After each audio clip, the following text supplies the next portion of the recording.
सभी को नमस्कार। आज से हम शुरू कर रहे हैं सर लक्ष्य सीरीज। इसमें होगा क्या, इसके बारे में मैं पहले आपको इन्फॉर्म कर दूं, फिर हम आगे प्रोसीड करेंगे। ये है सर लक्ष्य सीरीज। इसमें हम बात करेंगे, आप दुनिया का कोई भी एग्जाम देते हो जिसमें जीके जीएस आता होगा, चाहे वो बात एसएससी की कर लें हम, एसएससी में सीजीएल की बात कर लें हम, सीएचएसएल की बात कर लें, एमटीएस की बात कर लें, सीपीयूएसआई की बात कर लें, ठीक है। इसके अलावा सिलेक्शन पोस्ट की बात कर लीजिए। इसके अलावा आप आईबीएसईआईओ की बात कर लीजिए, आरआरबी एनटीपीसी की बात कर लीजिए, ग्रुप डी की बात कर लीजिए, किसी की भी बात कर लीजिए। दुनिया के किसी भी एग्जाम में जिसमें आता होगा जीएसडी के, ये लक्ष्य सीरीज उन सब के लिए हेल्प करने वाला है।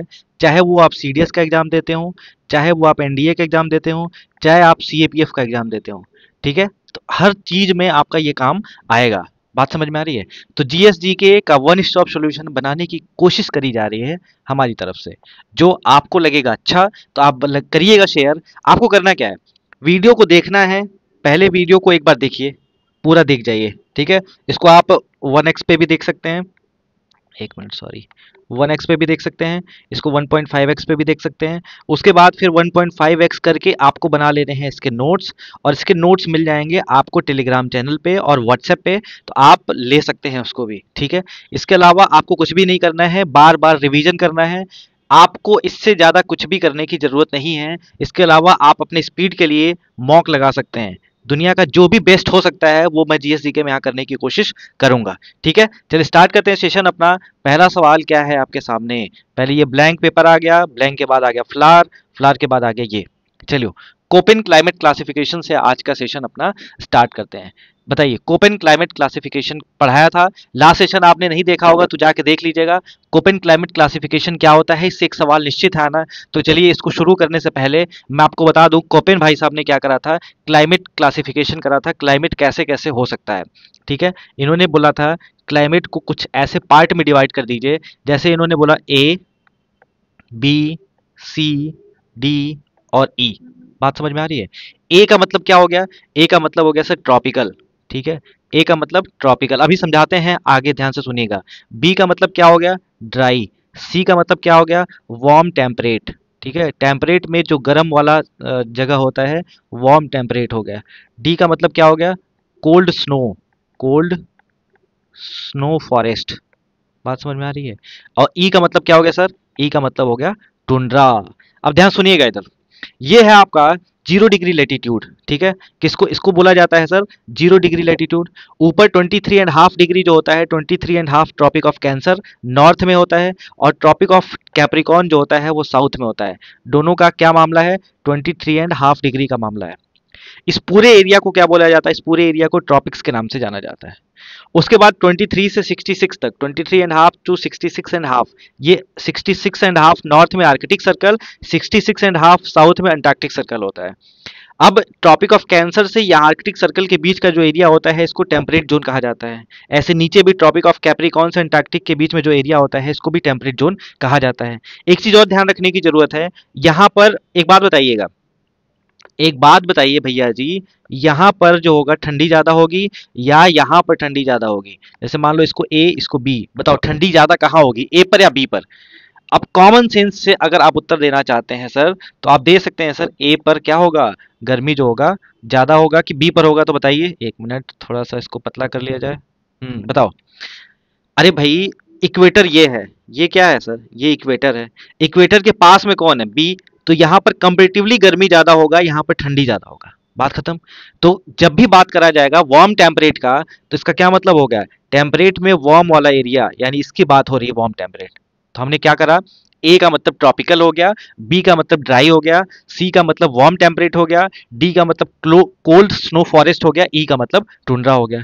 अब ये पूछ रहा है भाई साहब कि ये देखो, सीजीएल का सवाल है सब शिफ्ट फर्स्ट में 20 जून 2024 को, यानी इस तरह के सवाल आते हैं, इसलिए मैं आपको ये डेट भी दिखा रहा हूँ। ध्यान से सुनिएगा। पूछा जा रहा है एम का कोड क्या है? ए मतलब क्या हो गया? ट्रॉपिकल। तो ए मतलब ट्रॉपिकल ये हो सकता है, ये हो सकता है। ह्यूमिड तो होगा नहीं, मरीन तो होगा नहीं, यानी दो ऑप्शन को आपने धड़ाधड़ एलिमिनेट कर दिया। वाह, चलो भैया एलिमिनेट कर दिया। अब एलिमिनेट कर दिया तो ये सी और डी तो नहीं होगा, ए और बी होगा। तो अगर नहीं पता तो हम रिस्क ले सकते हैं, लेकिन एक चीज और ध्यान रखने की जरूरत है कि स्मॉल भी एस होता है। स्मॉल एस जब होगा, स्मॉल एस को बोला जाएगा समर, स्मॉल एस को बोला जाएगा समर, स्मॉल डब्ल्यू को बोला जाएगा विंटर, ठीक है। स्मॉल एम को बोला जाएगा मॉनसून, मॉनसून, और स्मॉल एफ को बोला जाएगा फुल फुल बारिश। बात समझ में आ रही है? अब क्या पूछा है, ए एम पूछा है, ए मतलब ट्रॉपिकल, एम मतलब मानसून, तो ट्रॉपिकल मानसून क्लाइमेट हो जाएगा इसका सही आंसर। ये आपके सीजल का सवाल है, देख लीजिए सर लग रहा है आपसे कि नहीं लग रहा है, बताओ लगा कि नहीं लगा, जल्दी बताइए। समझ आया? अब देखो यहाँ पर नॉर्थ पोल होता है, ये है नॉर्थ पोल, ये है साउथ पोल, ठीक है। ये होता है पोलार रीजन, ये टेम्परेट रीजन, ये ट्रॉपिक्स होता है। बात समझ आ गई? अब देखो ट्रॉपिक ऑफ ये इक्वेटर है, इक्वेटर को काटने वाली कौन सी नदी है जो दो बार काटती है? तो याद रखिएगा कॉन्गो रिवर जो होती है, कॉन्गो रिवर इक्वेटर को दो बार काटती है भैया जी, इसको याद रखिएगा। कॉन्गो रिवर यहाँ पर अफ्रीका के पास डेमोक्रेटिक रिपब्लिक ऑफ कॉन्गो के पास पड़ती है, ये ऐसे काटती है फिर ऐसे काटती है, ठीक है। तो इक्वेटर को दो बार काटने वाली नदी कौन सी हो गई? कॉन्गो रिवर हो गई। ट्रॉपिक ऑफ कैंसर को कौन सी नदी काटती है? ट्रॉपिक ऑफ कैंसर को, तो ट्रॉपिक ऑफ कैंसर को नदी दो बार काटती है, उसका नाम है माही रिवर, जो इंडिया में बहती है। माही रिवर कैंसर को दो बार काटती है, ठीक है। अब बात हम कर लें कैप्रिकॉन की, तो कैप्रिकॉन में याद रखिएगा कैप्रिकॉन को काटने वाली कौन सी नदी है? तो कैप्रिकॉन को काटने वाली नदी का नाम होता है लिम्पोपो रिवर, ये भी याद रखिएगा, लिम्पोपो रिवर। लिम्पोपो नदी जो होती है कैप्रिकॉन को दो बार काटती है, माही रिवर कैंसर को दो बार काटती है, और कॉन्गो रिवर जो होती है वो इक्वेटर को दो बार काटती है। ये सारी बात ध्यान रखेंगे आप? बताइए सर, क्लियर है मामला? चलिए कुछ और बात कर लें, जैसे मान लीजिए आपसे पूछा जाए कि बताइए कुछ इंपॉर्टेंट डेजर्ट, ठीक है। जैसे पूछा जाए आपसे कि बताइए कहाँ पर पाया जाता है, वो अर्जेंटीना है, अर्जेंटीना जो है वो कहाँ पर है? तो ये पूछा जाएगा तो आप बताएंगे साउथ अमेरिका में पड़ता है। अर्जेंटीना में कौन सा ग्रासलैंड पाया जाता है? तो सर पंपास ग्रासलैंड पाया जाता है। अर्जेंटीना में कौन सा ग्रासलैंड पाया जाता है? पंपास ग्रासलैंड पाया जाता है। बात समझ में आ रही है? बताओ क्लियर है मामला? चलिए भैया और बता दीजिए कौन से ग्रासलैंड पाए जाते हैं, कहाँ पर पाए जाते हैं? फटाफट आंसर देते रहिए, आंसर देते रहिए, याद करिए फटाफट। मुझे अब नहीं बताना है, आपको याद कराना है भाई, जल्दी बताओ। हम्म, बताइए सर। पंपास ग्रासलैंड कहाँ है? अर्जेंटीना। कैंपोस ग्रासलैंड कहाँ पाया जाता है? कैंपोस ग्रासलैंड, तो ये सर पाया जाता है आपका ब्राजील में। लानोस ग्रासलैंड कहाँ पाया जाता है? लानोस ग्रासलैंड पाया जाता है वेनेजुएला में, वेनेजुएला। बात समझ में आ रही है? वेनेजुएला की कैपिटल क्या है? तो वेनेजुएला की कैपिटल है कराकस। वेनेजुएला की कैपिटल क्या है? कराकस। वेनेजुएला में कौन सा रिवर है? Maracaibo river. मराकाइबो रिवर कहाँ बहती है सर? वेनेजुएला में बहती है। वेनेजुएला क्यों और न्यूज में था? तो वेनेजुएला ग्लेशियर लेस हो चुका है, ग्लेशियर लेस कंट्री हो चुकी है, यहाँ पर कोई भी ग्लेशियर नहीं बचा है। ग्लेशियर क्या होता है सर? ग्लेशियर जो होता है वो क्या होता है? तो रिवर ऑफ आइस को ग्लेशियर कहा जाता है, रिवर ऑफ आइस। बर्फ की नदी जो होती है उसको ग्लेशियर कहा जाता है, ये भी याद रखिएगा। ये नहीं कि सर हमारे फ्रिज में जो बर्फ है उसको क्या बोलेंगे? उसको ग्लेशियर बोलेंगे। जय हिंद जय भारत, ऐसा काम नहीं करना है। बात समझ में आ गई? ग्लेशियर क्या होता है? रिवर ऑफ आइस होता है। ग्लेशियर लेस कौन सी कंट्री हो चुकी है? वेनेजुएला हो चुकी है। मराकाइबो रिवर कहाँ है? पेट्रोलियम के लिए जाना जाता है, याद रखिएगा। पेट्रोलियम के लिए फेमस है कौन सा है? वेनेजुएला का मराकाइबो रिवर। वेनेजुएला की राजधानी कहाँ हो गई? कराकस हो गई। वेनेजुएला में कौन से ग्रासलैंड पाए जाते हैं? लानोस ग्रासलैंड पाए जाते हैं। अब याद रखिएगा कैंपोस ग्रासलैंड कहाँ पाए जाते हैं? ब्राजील में पाए जाते हैं। ब्राजील में सवाना भी मिलते हैं, सवाना, सवाना ग्रासलैंड भी यहीं मिलते हैं। ब्राजील में अमेजोन रेन फॉरेस्ट भी मिलती है, अमेजोन रेन फॉरेस्ट भी होती है जिसको लंग्स ऑफ अर्थ कहा जाता है। बात समझ में आ रही है? इसी में सेल्वास ग्रासलैंड कहाँ पाए जाते हैं? अगर पूछा जाए एग्जाम में ऐसे भी सवाल आ सकते हैं, सेल्वास ग्रासलैंड, तो सेल्वास ग्रासलैंड भी कहाँ पाया जाएगा? तो ये भी ब्राजील में पाया जाता है। बात समझ में आ रही है? सब याद रखिएगा, ठीक है। यहाँ पर कटिंगा, कटिंगा ग्रासलैंड कहाँ पाया जाएगा? तो कटिंगा ग्रासलैंड भी आपका ब्राजील में पाया जाता है। ब्राजील में बहुत सारे ग्रासलैंड पाए जाते हैं, ठीक है। कटिंगा, सेरोडोस ग्रासलैंड कहाँ पाया जाता है? ब्राजील में पाया जाता है। अमेजोन रिवर कहाँ बहती है? ब्राजील में बहती है। अमेजोन और पराना, अमेजोन रिवर जो है वो कहाँ बहती है? ब्राजील में बहती है। पराना रिवर कहाँ बहती है? पराना, पराना रिवर भी कहाँ बहती है सर? पराना रिवर भी आपका ब्राजील में बहती है, ये बात भी ध्यान रखिएगा, ठीक है। अर्जेंटीना से एक बात और याद रखिएगा, पेटागोनिया डेजर्ट कहाँ पड़ता है? पेटागोनिया, सब लिख लीजिएगा साथ में, पेटागोनिया डेजर्ट कहाँ है? तो पेटागोनिया डेजर्ट भी आपका अर्जेंटीना में है। अगला सवाल है डाउन्स ग्रासलैंड कहाँ पाए जाते हैं? डाउन्स ग्रासलैंड कहाँ पाए जाते हैं सर? ऑस्ट्रेलिया में पाए जाते हैं। ऑस्ट्रेलिया की राजधानी है कैनबरा। याद रखिएगा यहाँ पे कुछ डेजर्ट पाए जाते हैं, उसका नाम बता दीजिए फटाफट बताइए डेजर्ट का नाम। ठीक है, डेजर्ट ऑस्ट्रेलिया में कौन कौन से डेजर्ट पाए जाते हैं, उनका नाम बता दीजिए सर। बोलो भाई, जल्दी बताओ। एक का नाम होता है आपका ऑस्ट्रेलिया में डेजर्ट का नाम लिख लीजिए फटाफट।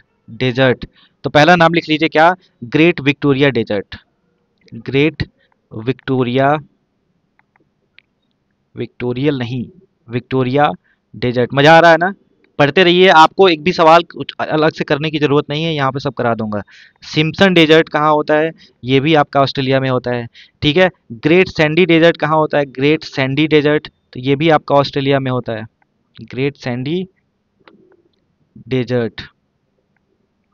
गिब्सन डेजर्ट कहाँ है, गिब्सन, सिम्पसन और गिब्सन, गिब्सन डेजर्ट कहाँ है, ये भी आपका कहाँ है सर, ऑस्ट्रेलिया में है। ठीक है, और एक चीज पूछा जाए, तनामी डेजर्ट कहाँ है, तनामी, तनामी डेजर्ट मरुस्थल रेगिस्तान कहाँ पड़ता है, तो ये भी पड़ता है। ठीक है, आपसे पूछा जाए गिब्सन कहाँ पड़ता है, तो आप बता ही देंगे। आपसे पूछा जाए बताइए पेडिरका डेजर्ट कहाँ पड़ता है, पेडिरका, पेडिरका डेजर्ट, तो पेडिरका डेजर्ट भी भैया जी कहाँ पड़ता है, आपका ऑस्ट्रेलिया में पड़ता है। क्लियर है ये मामला, जल्दी बताओ। चलिए, अब आता है सर, बताइए डाउन्स तो आपने ऑस्ट्रेलिया बता दिया, वेल्स ग्रासलैंड कहाँ पाए जाते हैं, वेल्स, वेल्स ग्रासलैंड कहाँ पाए जाते हैं, तो वेल्स ग्रासलैंड आपको मिलते हैं साउथ अफ्रीका में, साउथ अफ्रीका, याद रखिएगा साउथ अफ्रीका में मिलते हैं वेल्स ग्रासलैंड। स्टीपीज कहाँ मिलते हैं, स्टीपीज जो है वो यूरोप में मिलते हैं, यूरोप में मिलते हैं, ये भी याद रखिएगा। आपसे पूछा जब वो ग्रासलैंड का कौन सा नॉर्थ अमेरिका में ग्रासलैंड पाया जाता है, तो प्रेरीज ग्रासलैंड पाया जाता है। प्रेरीज ग्रासलैंड कहाँ पाया जाता है, प्रेरीज ग्रासलैंड पाया जाता है आपका नॉर्थ अमेरिका में, नॉर्थ अमेरिका। क्लियर है मामला, बताइए सर, क्लियर है, कर लोगे कि नहीं कर पाओगे, बताओ भाई, सब बताते रहो फटाफट, एनर्जी में रहो। चलिए, तो ये पूरी कहानी आपको क्लियर होनी चाहिए। कुछ और भी बात है जो हम आपको बताना चाहते हैं, फटाफट लिखते रहिए हमारे साथ, एक एक चीज को एनर्जी के साथ लिखते रहिए, कोई दिक्कत नहीं आनी चाहिए। जैसे कुछ शिफ्टिंग एग्रीकल्चर होते हैं, शिफ्टिंग एग्रीकल्चर, इसी शिफ्टिंग एग्रीकल्चर को किस नाम से जाना जाता है, स्लैश एंड बर्न एग्रीकल्चर के नाम से भी जाना जाता है, slash and burn agriculture, slash and burn agriculture के नाम से भी जाना जाता है। तो बताइए सर, रे नाम का एक शिफ्टिंग एग्रीकल्चर कहाँ होता है, रे नाम का शिफ्टिंग एग्रीकल्चर कहाँ होता है, तो ये होता है सर वियतनाम में। वियतनाम की कैपिटल क्या होती है, तो वियतनाम की कैपिटल होती है हनोई। करेंसी क्या चलती है, करेंसी चलती है डोंग, ये भी याद रखिएगा। मासोले नाम का एक शिफ्टिंग कल्टीवेचर, कल्टीवेचर कह रहा हूँ, शिफ्टिंग एग्रीकल्चर कहाँ होता है, तो ये कॉन्गो में होता है, याद रखिएगा। कॉन्गो का इंपॉर्टेंट रिवर का नाम बता दीजिए, तो जायरे रिवर, जायरे रिवर कॉन्गो की क्या है, इंपॉर्टेंट रिवर है। चलिए, अगला सवाल है लोगान, लोगान नाम का शिफ्टिंग एग्रीकल्चर कहाँ होता है, तो ये सर होता है वेस्ट अफ्रीका में, वेस्ट अफ्रीका में होता है। ठीक है, इसके बाद आपसे पूछा जाए तमराई कहाँ होता है, तमराई, तो याद रखिएगा तमराई कहाँ होता है, तो तमराई होता है थाईलैंड में। थाईलैंड की कैपिटल क्या है सर, बैंकॉक है, दुबई मत कर दीजिएगा। ठीक है, बैंकॉक जो है इस थाईलैंड की क्या है, कैपिटल है। बैंकॉक जो है वो किस नदी के किनारे पर स्थित है, तो Chao Phraya river, Chao Phraya river, Chao Phraya river के किनारे पर है, क्या है, बैंकॉक है। चलिए, अगला लडांग कहाँ होता है, लडांग एग्रीकल्चर कहाँ होता है, लडांग नाम से जो एग्रीकल्चर होता है वो होता है आपका इंडोनेशिया में। इंडोनेशिया की कैपिटल क्या है, तो इंडोनेशिया की कैपिटल जो है वो नूसंतारा है। ये सब याद करते चलिए, बार बार करते रहिए, नूसंतारा है। बात समझ में आ गई। चलिए, अगला सवाल आपसे पूछा जाए, रोका कैपिटल, रोका, रोका जो है वो शिफ्टिंग एग्रीकल्चर कहाँ होता है, तो रोका जो होता है आपका ब्राजील में होता है। ब्राजील से कई सारी बात याद आ जानी चाहिए। ठीक है, अगला मिल्पा नाम का एग्रीकल्चर कहाँ होता है, मिल्पा एग्रीकल्चर जो होता है वो आपका होता है सर मैक्सिको में। मैक्सिको की कैपिटल दुनिया भर के लोगों को याद नहीं होती है, मैक्सिको सिटी, याद रखिएगा। क्लियर है मामला, बताओ भाई। अब इंडिया की बात कर लीजिए, इंडिया में कौन कौन से एग्रीकल्चर होते हैं भैया जी, इंडिया, इंडिया को कैसे भूल जाएं, हमारा प्यारा भारत। ठीक है, भले लोग पढ़े लिखे ना हो यहाँ इधर। चलिए भैया, अब बताइए इंडिया में कौन कौन से एग्रीकल्चर होते हैं। जैसे कुमारी नाम का एग्रीकल्चर कहाँ होता है, कुमारी, कुमारी होता है आपका के से कुमारी, के से केरला, लास्ट क्लास में मैंने आपको बताया था। ठीक है, दीपा कहाँ होता है, दीपा, दीपा या दीपा, दीपा कहाँ होता है, बस्तर में होता है। बस्तर कहाँ पड़ता है, छत्तीसगढ़ मध्य प्रदेश एरिया। ठीक है, झूम कहाँ होता है सर, झूम जो होता है वो नॉर्थ ईस्टर्न स्टेट में होता है, north eastern state, Assam, Arunachal Pradesh वाले एरिया में। पोडू कहाँ होता है, पोडू, तो याद रखिएगा पोडू होता है आपका आंध्र प्रदेश के एरिया में, पोडू होता है। बात समझ में आ रही है, आंध्र प्रदेश में ही हल्दी बोर्ड बना है निजामाबाद में। याद रखिएगा इसको। अगला सवाल है आपसे, धावी कहाँ होता है? धावी, धावी पूछा जाए, या आपसे पूछा जाए कमान, KAMAN, कमान, ये कहाँ होता है? तो ये होता है उड़ीसा में। उड़ीसा किसके लिए फेमस है? ऑलिव रिडले टर्टल के लिए फेमस है। उड़ीसा में क्या पाया जाता है सर? उड़ीसा में पाया जाता है Similipal tiger reserve. Bhitarkanika national park कहाँ पाया जाता है? भीतरकनिका भी उड़ीसा में पाया जाता है। भीतरकनिका, भीतरकनिका नेशनल पार्क भी उड़ीसा में पाया जाता है। ठीक है। उड़ीसा किस लिए फेमस है? गाहिर माथा बीच, गाहिर माथा बीच के लिए फेमस है। गाहिर माथा बीच का क्या मतलब है? एक मिनट। गाहिर माथा बीच का क्या मतलब है? यहाँ पर ऑलिव रिडले टर्टल पाए जाते हैं, जो आपके द हिंदू में भी कल भी था। Olive Ridley turtle the Hindu में है, तो एग्जाम में आने की पूरी संभावना होती है। टर्टल और टॉर्टोइज में अंतर होता है, थोड़ा कमेंट सेक्शन में खोज के भी लिख सकते हैं आप। ठीक है। बत्रा नाम का एग्रीकल्चर कहाँ होता है? बत्रा, बत्रा नाम का जो एग्रीकल्चर होता है वो होता है आपका राजस्थान में होता है। बात समझ में आ रही है? जारा नाम का एग्रीकल्चर कहाँ होता है? जारा नाम का एग्रीकल्चर होता है तमिलनाडु में। धीरे धीरे करते रहिए, बार बार रिवीजन करते रहिए, याद होता रहेगा। ठीक है। चाय रख दिया भैया, चाय भी पीना पड़ेगा। चलो ठीक है, याद रहेगा। शिफ्टिंग एग्रीकल्चर के नाम पर ये सब बात याद रख सकते हैं। बात समझ में आ रही है? चलो भैया आगे बढ़ा जाए। तो ये सारी बात एक सवाल से आपको मैंने रेडी करा दिया। अब आता है सवाल फ्लावर का रिप्रोडक्शन।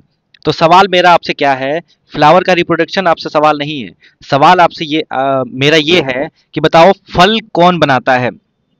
फल यानी फ्रूट, फ्रूट कौन सा फल, फ्लावर का कौन सा पार्ट जो होता है वो फ्रूट बनता है? ये मेरा सवाल है आपसे। चलिए बताइए, कौन सा पार्ट है जो बाद में जाके फल बना देता है? और फल में भी आप बताएंगे कौन सा ट्रू फ्रूट होता है, कौन सा फॉल्स फ्रूट, कौन सा झूठा फ्रूट है, कौन सा सच्चा फ्रूट है। चलिए भैया, ये सब टेस्ट आपसे करा जाएगा, लेकिन मैं फल के बारे में आपको कुछ ज्ञान भी दे दूं जिससे चीजें आपको समझ में आ जाएं। उसके बाद आ जाएंगे। चलो बताओ फ्रूट में क्या बनता है? क्या फ्रूट बाद में बन जाता है? कौन सा ऐसा चीज होता है जो बाद में जाकर क्या बन जाता है? फ्रूट बन जाता है। तो याद रखिएगा, ओवरी, फ्लावर की जो ओवरी होती है वो क्या बन जाता है? फूड, फ्रूट बन जाता है। पूछा जाए सीड कैसे बनता है? ओव्यूल जो होता है, ओव्यूल, ठीक है, जिसको हिंदी में भ्रूण कहा जाता है, ओव्यूल जो होता है वो क्या बना देता है? सीड बना देता है। एकदम सीधा सीधा सवाल बनता है। ठीक है। ओवरी बाद में बन जाती है फ्रूट, और ओव्यूल बन जाता है आपका सीड। ठीक है। चाय पी रहा हो भैया, जिसकी को पीना हो तो बताओ, भेज दें। ओवरी क्या बन जाता है? फ्रूट। और ओव्यूल क्या बन जाता है? सीड बन जाता है। ये दोनों बात ध्यान रखेंगे। चलिए अब आता है सवाल कि सर फ्लावर के बारे में जब आप बता ही रहे हैं तो बता ही दीजिए। देखो, इन सब चीजों को ध्यान से लिखते चलिएगा। एग जो होता है, एग, एग क्या बनता है? जाइगोट बनता है। सब ध्यान से लिखते चलिएगा। एग क्या बनता है? जाइगोट बनता है। मैं बार बार कराऊंगा, याद हो जाएगा। आप लिखते चलिए बस।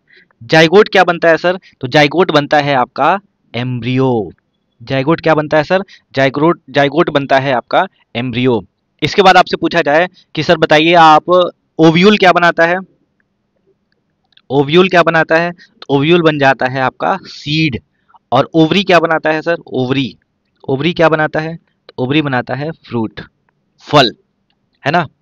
तो ये सारी बात ध्यान रखिएगा। अब आता है सवाल कि सर फल के बारे में बताने से पहले, लेक्चर सीरीज में हम बात कर रहे हैं कि सर ट्रू फ्रूट और फास्ट फ्रूट में क्या अंतर है? ट्रू फ्रूट, सच्चा फल, फॉल्स फ्रूट, झूठा फल, क्या अंतर होता है सर? इसको ही बता दीजिए। देखो, जब ओवरी, जब ओवरी क्या बन जाए? फ्रूट बन जाए। जब ओव्यूल क्या बन जाए? सीड बन जाए।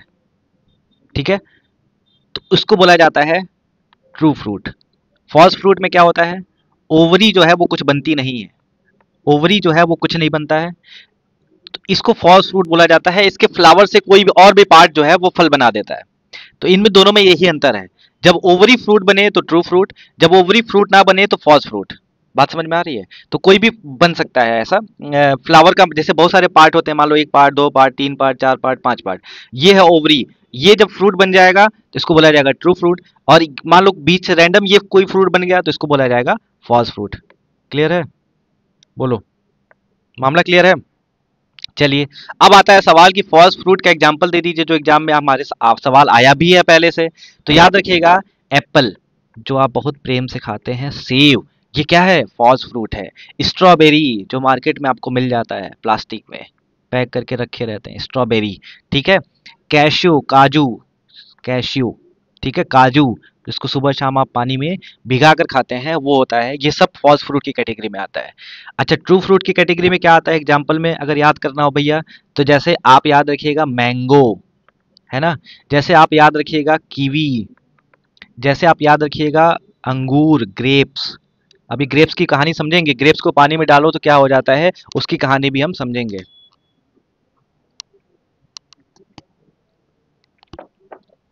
ठीक है। उसके बाद होता है ऑरेंज, उसके बाद होता है सर कोकोनट। ये सब क्या होता है, ये सब ट्रू फ्रूट की कैटेगरी में आता है। बात समझ में आ रही है? चलिए, अब फ्लावर में दो पार्ट होते हैं। ये फ्लावर नहीं फायर है। फ्लावर में दो पार्ट होते हैं, जैसे सब में दो पार्ट होते हैं। तो फ्लावर के दो पार्ट कौन कौन से होते हैं सर? एक होता है मेल, एक होता है फीमेल, जैसा कि आप उम्मीद करते थे।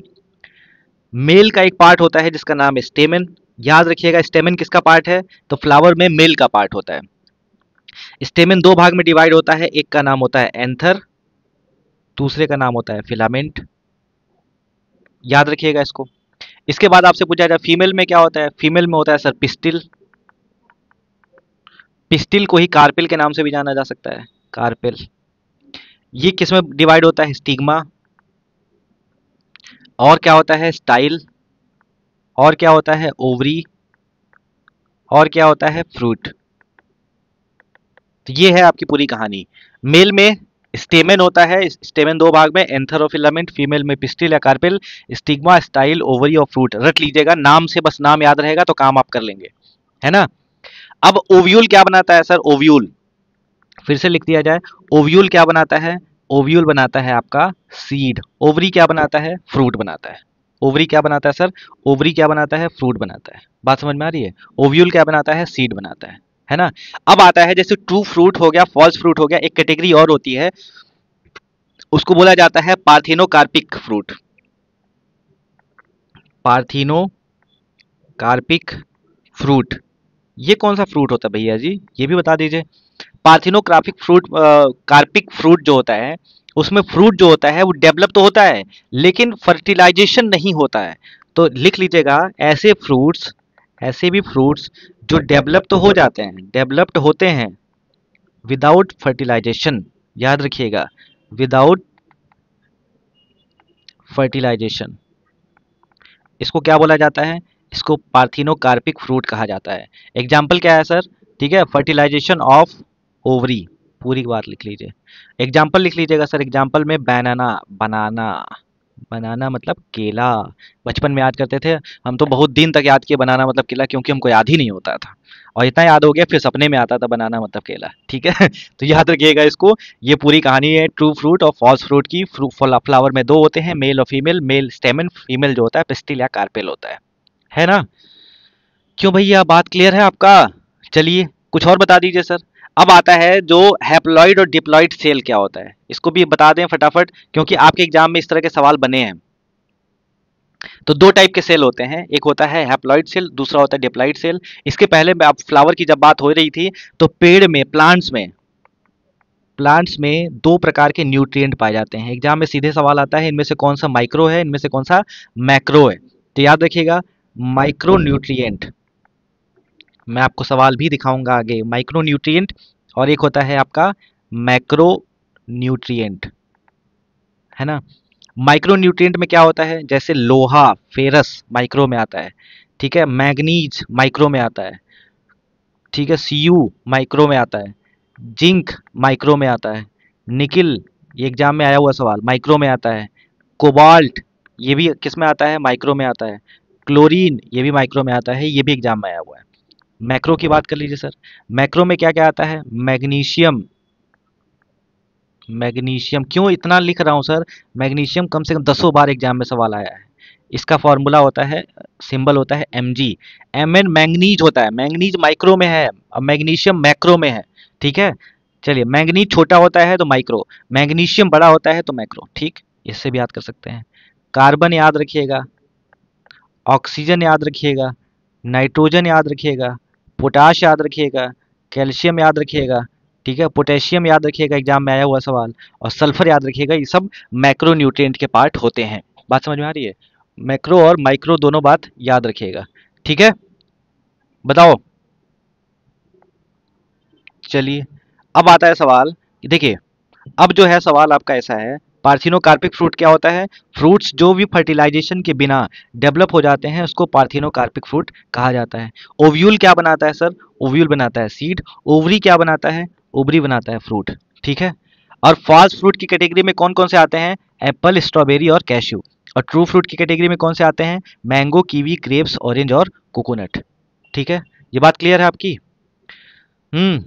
बताइए। और आपको बता दिया मैंने, देखो ये स्टेमन फर्टिलाइजेशन होता है। फर्टिलाइजेशन के बाद ये क्या बनाता है? फर्टिलाइजेशन जब होता है उसके बाद बनाता है ये जाइगोट। जाइगोट के बाद बनता है एम्ब्रियो। एम्ब्रियो से ही बनता है सीड। ओव्यूल, ओव्यूल से बनता है सीड, और सीड से ही बन जाता है फिर क्या? फ्लावर। बात समझ में आ रही है? ये सब याद रखिएगा। ये देखो, पिस्टिल, स्टिग्मा, स्टाइल और ओवरी, और ओवरी से क्या बन गया? फ्रूट बन गया। और यहाँ पर देखिए स्टेमन, एंथर और फिलामेंट, ये जो है वो मेल पार्ट होता है, और ये जो है वो कौन सा पार्ट होता है? ये जो होता है वो आपका फीमेल पार्ट होता है। क्लियर है? ये सेपल और रिसेप्टल क्या होता है इसके बारे में हम आगे आपसे बात करेंगे। ये कोपेन क्लाइमेट क्लासिफिकेशन आपको समझ में आ गया था। A B C D E, A tropical, B dry, C warm temperate, D cold snow forest, E जो होता है वो आपका टुंड्रा होता है। इसके बाद मैंने आपको ये कहानी बता दी है। बताओ, इक्वेटर जो होता है, इक्वेटर को नदी कौन सी काटती है? Congo river. कैंसर को माही रिवर, कैप्रिकॉन को लिम्पोपो रिवर, ठीक है। बताओ, ये क्लियर हुआ आपको?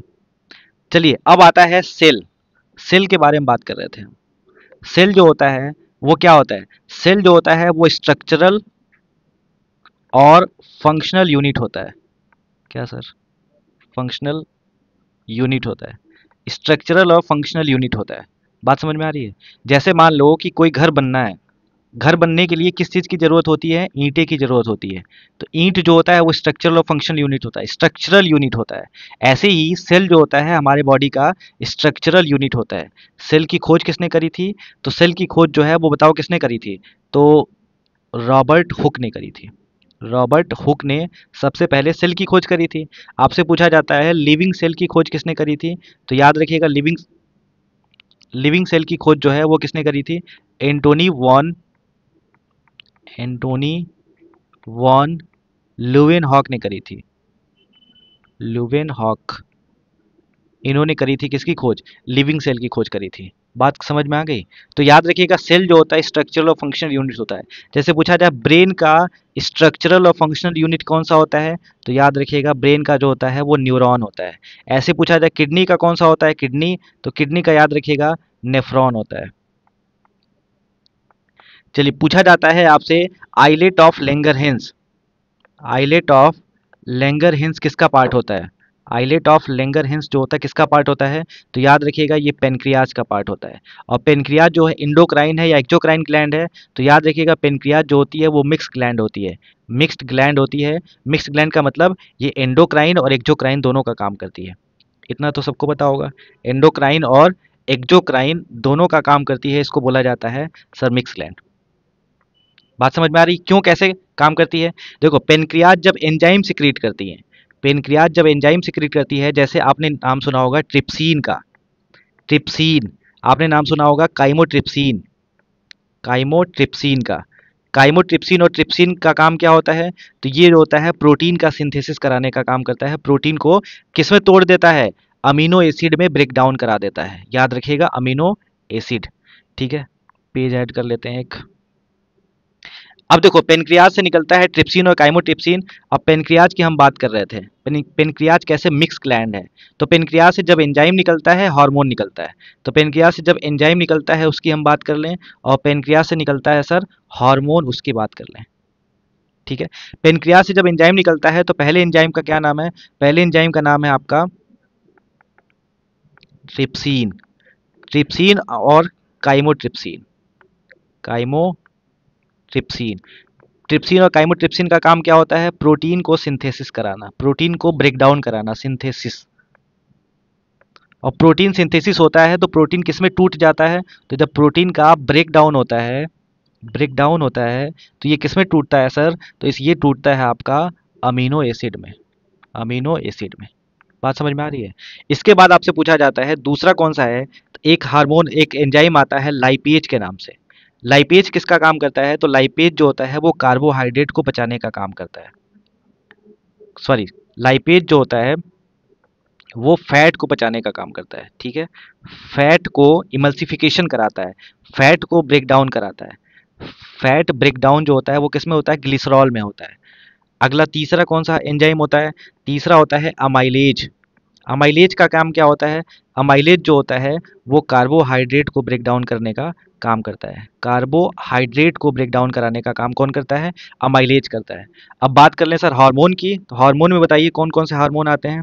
तो हार्मोन में याद रखिएगा पेनक्रियाज के आइलेट ऑफ लैंगरहैंस से, आइलेट ऑफ लैंगरहैंस, एक मिनट, आइलेट ऑफ लैंगरहैंस से जो होते हैं तीन टाइप के सेल होते हैं।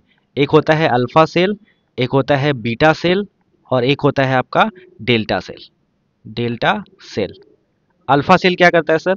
अल्फा सेल जो होता है वो ग्लूकागन हार्मोन सिक्रिएट करता है, ग्लूकागन हार्मोन सिक्रिएट करता है, ग्लूकागन हार्मोन सिक्रिएट करता है।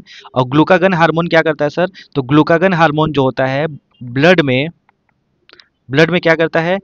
ब्लड में ग्लूकोज को बढ़ाता है, शुगर को बढ़ाता है, बात खत्म, ठीक है।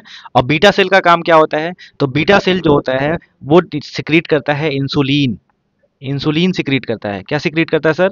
इंसुलिन सिक्रीट करता है। और इंसुलिन का काम क्या होता है? ब्लड शुगर को घटाना। ब्लड को, ब्लड में जो शुगर होता है, ब्लड में शुगर को घटाने का काम कौन करता है? इंसुलिन। और ब्लड में शुगर को बढ़ाने का काम कौन करता है? Glucagon hormone. अच्छा, डेल्टा सेल का क्या, डेल्टा सेल का काम क्या होता है? तो डेल्टा जो है वो पापा है। डेल्टा के दो बच्चे हैं, एक का नाम है अल्फा, दूसरे का नाम है बीटा। तो अल्फा और बीटा को रेगुलेट करने का काम कौन करता है? डेल्टा करता है। बात समझ में आ गई? इसी तरह के कुछ और, जैसे आपने एंडोक्राइन एक्सोक्राइन की बात करी है, तो एक पिट्यूटरी ग्लैंड होता है। पिट्यूटरी ग्लैंड आपके ब्रेन में होता है। पिट्यूटरी ग्लैंड क्या करता है? पिट्यूटरी ग्लैंड होता है बॉडी को मेंटेन करने का काम करता है, बॉडी के स्लीप वेक साइकिल, बॉडी को मेंटेन करने का जनरली काम करता है।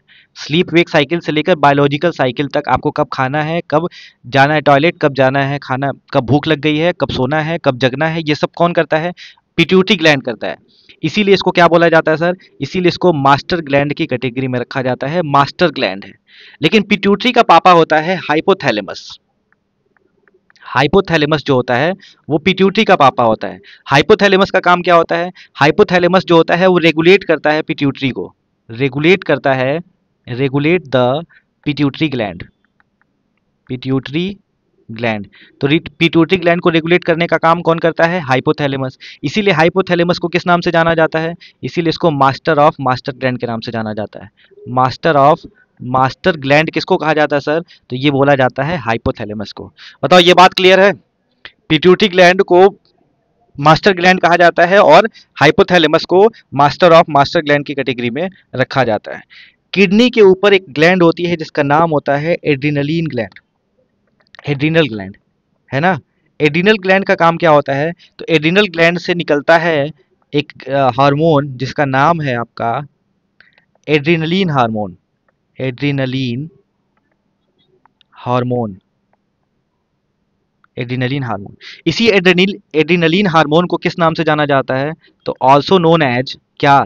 Nor epinephrine hormone, nor epinephrine hormone, nor epinephrine hormone के नाम से जाना जाता है। इसका काम क्या होता है? इसी को फाइट एंड फ्लाइट हार्मोन के नाम से जाना जाता है। ये एसएससी सीजीएल का सवाल है। Fight and flight hormone, fight and flight hormone के नाम से किसको जाना जाता है?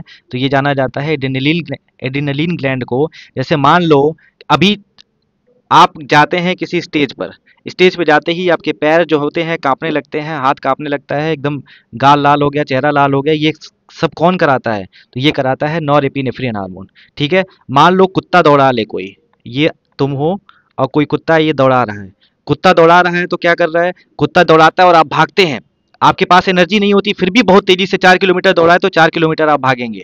ये कैसे भाग रहे हैं, कहाँ से एनर्जी मिल रही है? तो ये नॉर एपिनेफ्रिन हार्मोन जो होता है ये सिक्रीट करता है, ये एड्रिनल ग्लैंड सिक्रीट करता है नॉर एपिनेफ्रिन हार्मोन, जिसकी वजह से आपके पास आ जाती है एनर्जी और आप भागने का काम करते हैं। इसीलिए इसको फाइट एंड फ्लाइट हार्मोन के नाम से जाना जाता है। तो ये सब याद रखिएगा, कुत्ता दौड़ा है, बंदर दौड़ा है तो क्या, एड्रिनल ग्लैंड याद आना चाहिए। और एड्रिनल ग्लैंड ना हो तो आप मर ही जाएंगे, फिर कुत्ता काट ही लेगा और बंदर भी बहुत मारेगा फिर तुमको। ठीक है, बताओ क्लियर है ये सब सारी बात? तो पेनक्रियाज के बारे में ये सारी बात ध्यान रखिएगा, ट्रिप्सिन, काइमोट्रिप्सिन, लाइपेज और एमाइलेज। और ये जब एंजाइम सिक्रीट करते हैं तो ये एंडोक्राइन का काम करते हैं, जब ये हार्मोन सिक्रीट करते हैं तो एक्सोक्राइन का काम करते हैं। इसीलिए पेनक्रियाज को किस नाम से जाना जाता है? मिक्स ग्लैंड की कैटेगरी में रखा जाता है। तो ये है आपकी सर पूरी कहानी। बात समझ में आ रही है? रीनल आर्टरी किससे रिलेटेड होती है? मान लो एग्जाम में एक बार सवाल आया था सिलेक्शन पोस्ट 2024 में, रीनल आर्टरी किससे रिलेटेड होती हैं? तो रीनल आर्टरी जो होती है रिलेटेड किडनी से रिलेटेड होती है। बात समझ में आ गई? किडनी का काम क्या होता है? किडनी का काम होता है ब्लड को क्या करना, फिल्टर करना, ब्लड से यूरिया को बाहर निकालना, ब्लड से जो होते हैं वेस्टेज, ब्लड से जो खराब पदार्थ होते हैं, अनवांटेड मटेरियल होते हैं, उसको बाहर निकालने का काम कौन करता है? अनवांटेड मटेरियल को बाहर निकालने का काम कौन करता है सर? तो ये किडनी भाई साहब करते हैं। ये सारी बात ध्यान रखिएगा। चलिए अब आता है सर लंग्स की बारी। लंग्स में क्या कहानी है? तो लंग्स में जो होता है आपका गैसियस एक्सचेंज कहाँ होता है, इतनी बात भी याद रखेंगे काम चल जाएगा। गैसियस एक्सचेंज जो होता है वो होता है आपका एल्वियोली में, एल्वियोली। और यही एल्वियोली जब खराब हो जाती है, एल्वियोली डैमेज हो जाता है, तो उसको क्या बोला जाता है? लंग्स कैंसर बोला जाता है, लंग्स कैंसर बोला जाता है। लंग्स कैंसर क्या होता है? एल्वियोली का खराब होना। और लंग्स कैंसर को किस नाम से जाना जाता है? आपके एग्जाम का सवाल है, एम्फीसीमा के नाम से जाना जाता है। एम्फीसीमा के नाम से किसको जाना जाता है सर? एम्फीसीमा के नाम से लंग्स कैंसर को जाना जाता है। ठीक है, बताओ। Page page page. हम्म, बताओ एम्फीसीमा के नाम से किसको जाना जाता है? तो एम्फीसीमा के नाम से जाना जाता है सर लंग्स कैंसर को। एक पेज ऐड कर लें, कुछ और बात बता दें आपको। इतनी बात आपको क्लियर हुई? लंग्स कैंसर क्या होता है, एम्फीसीमा के नाम से जाना जाता है, बताओ। ये सब याद रखिएगा आप। बताओ भैया। हम्म, अब जब सेल की बात हो रही थी तो सेल की कुछ और बात कर लेते हैं। जैसे मान लो आपसे पूछा जाए कि सेल जो है वो सबसे बड़ी सेल कौन सी है, लार्जेस्ट सेल की बात कर लिया जाए, लार्जेस्ट सेल अर्थ पर सबसे बड़ी सेल कौन सी है? तो याद रखिएगा ऑस्ट्रिच का एग, शुतुरमुर्ग का अंडा जो होता है वो सबसे बड़ा सेल होता है। आपसे पूछा जाए लॉन्गेस्ट सेल कौन सी होती है?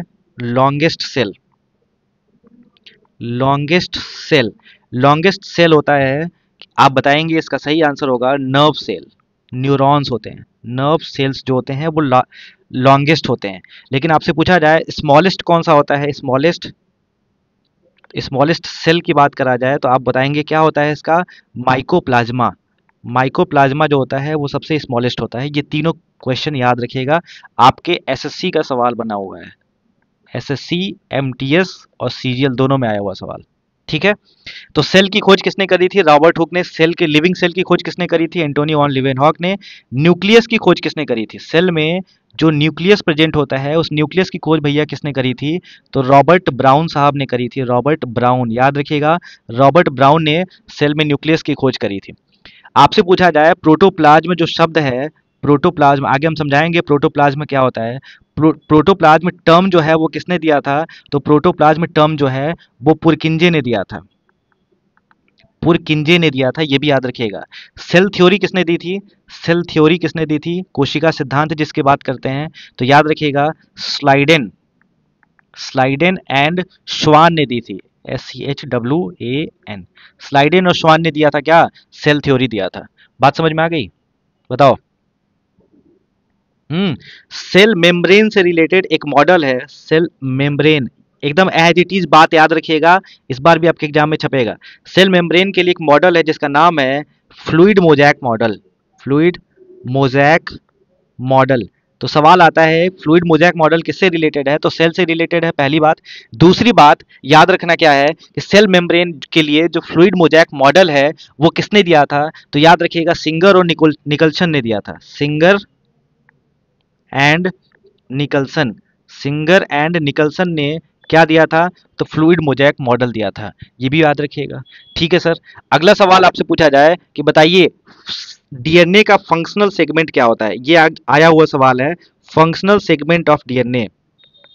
Functional segment of DNA, functional segment of DNA क्या होता है? तो ये होता है सर आपका जीन। इसको रट लीजिएगा, फंक्शनल सेगमेंट ऑफ डीएनए क्या होता है सर? तो ये जीन होता है।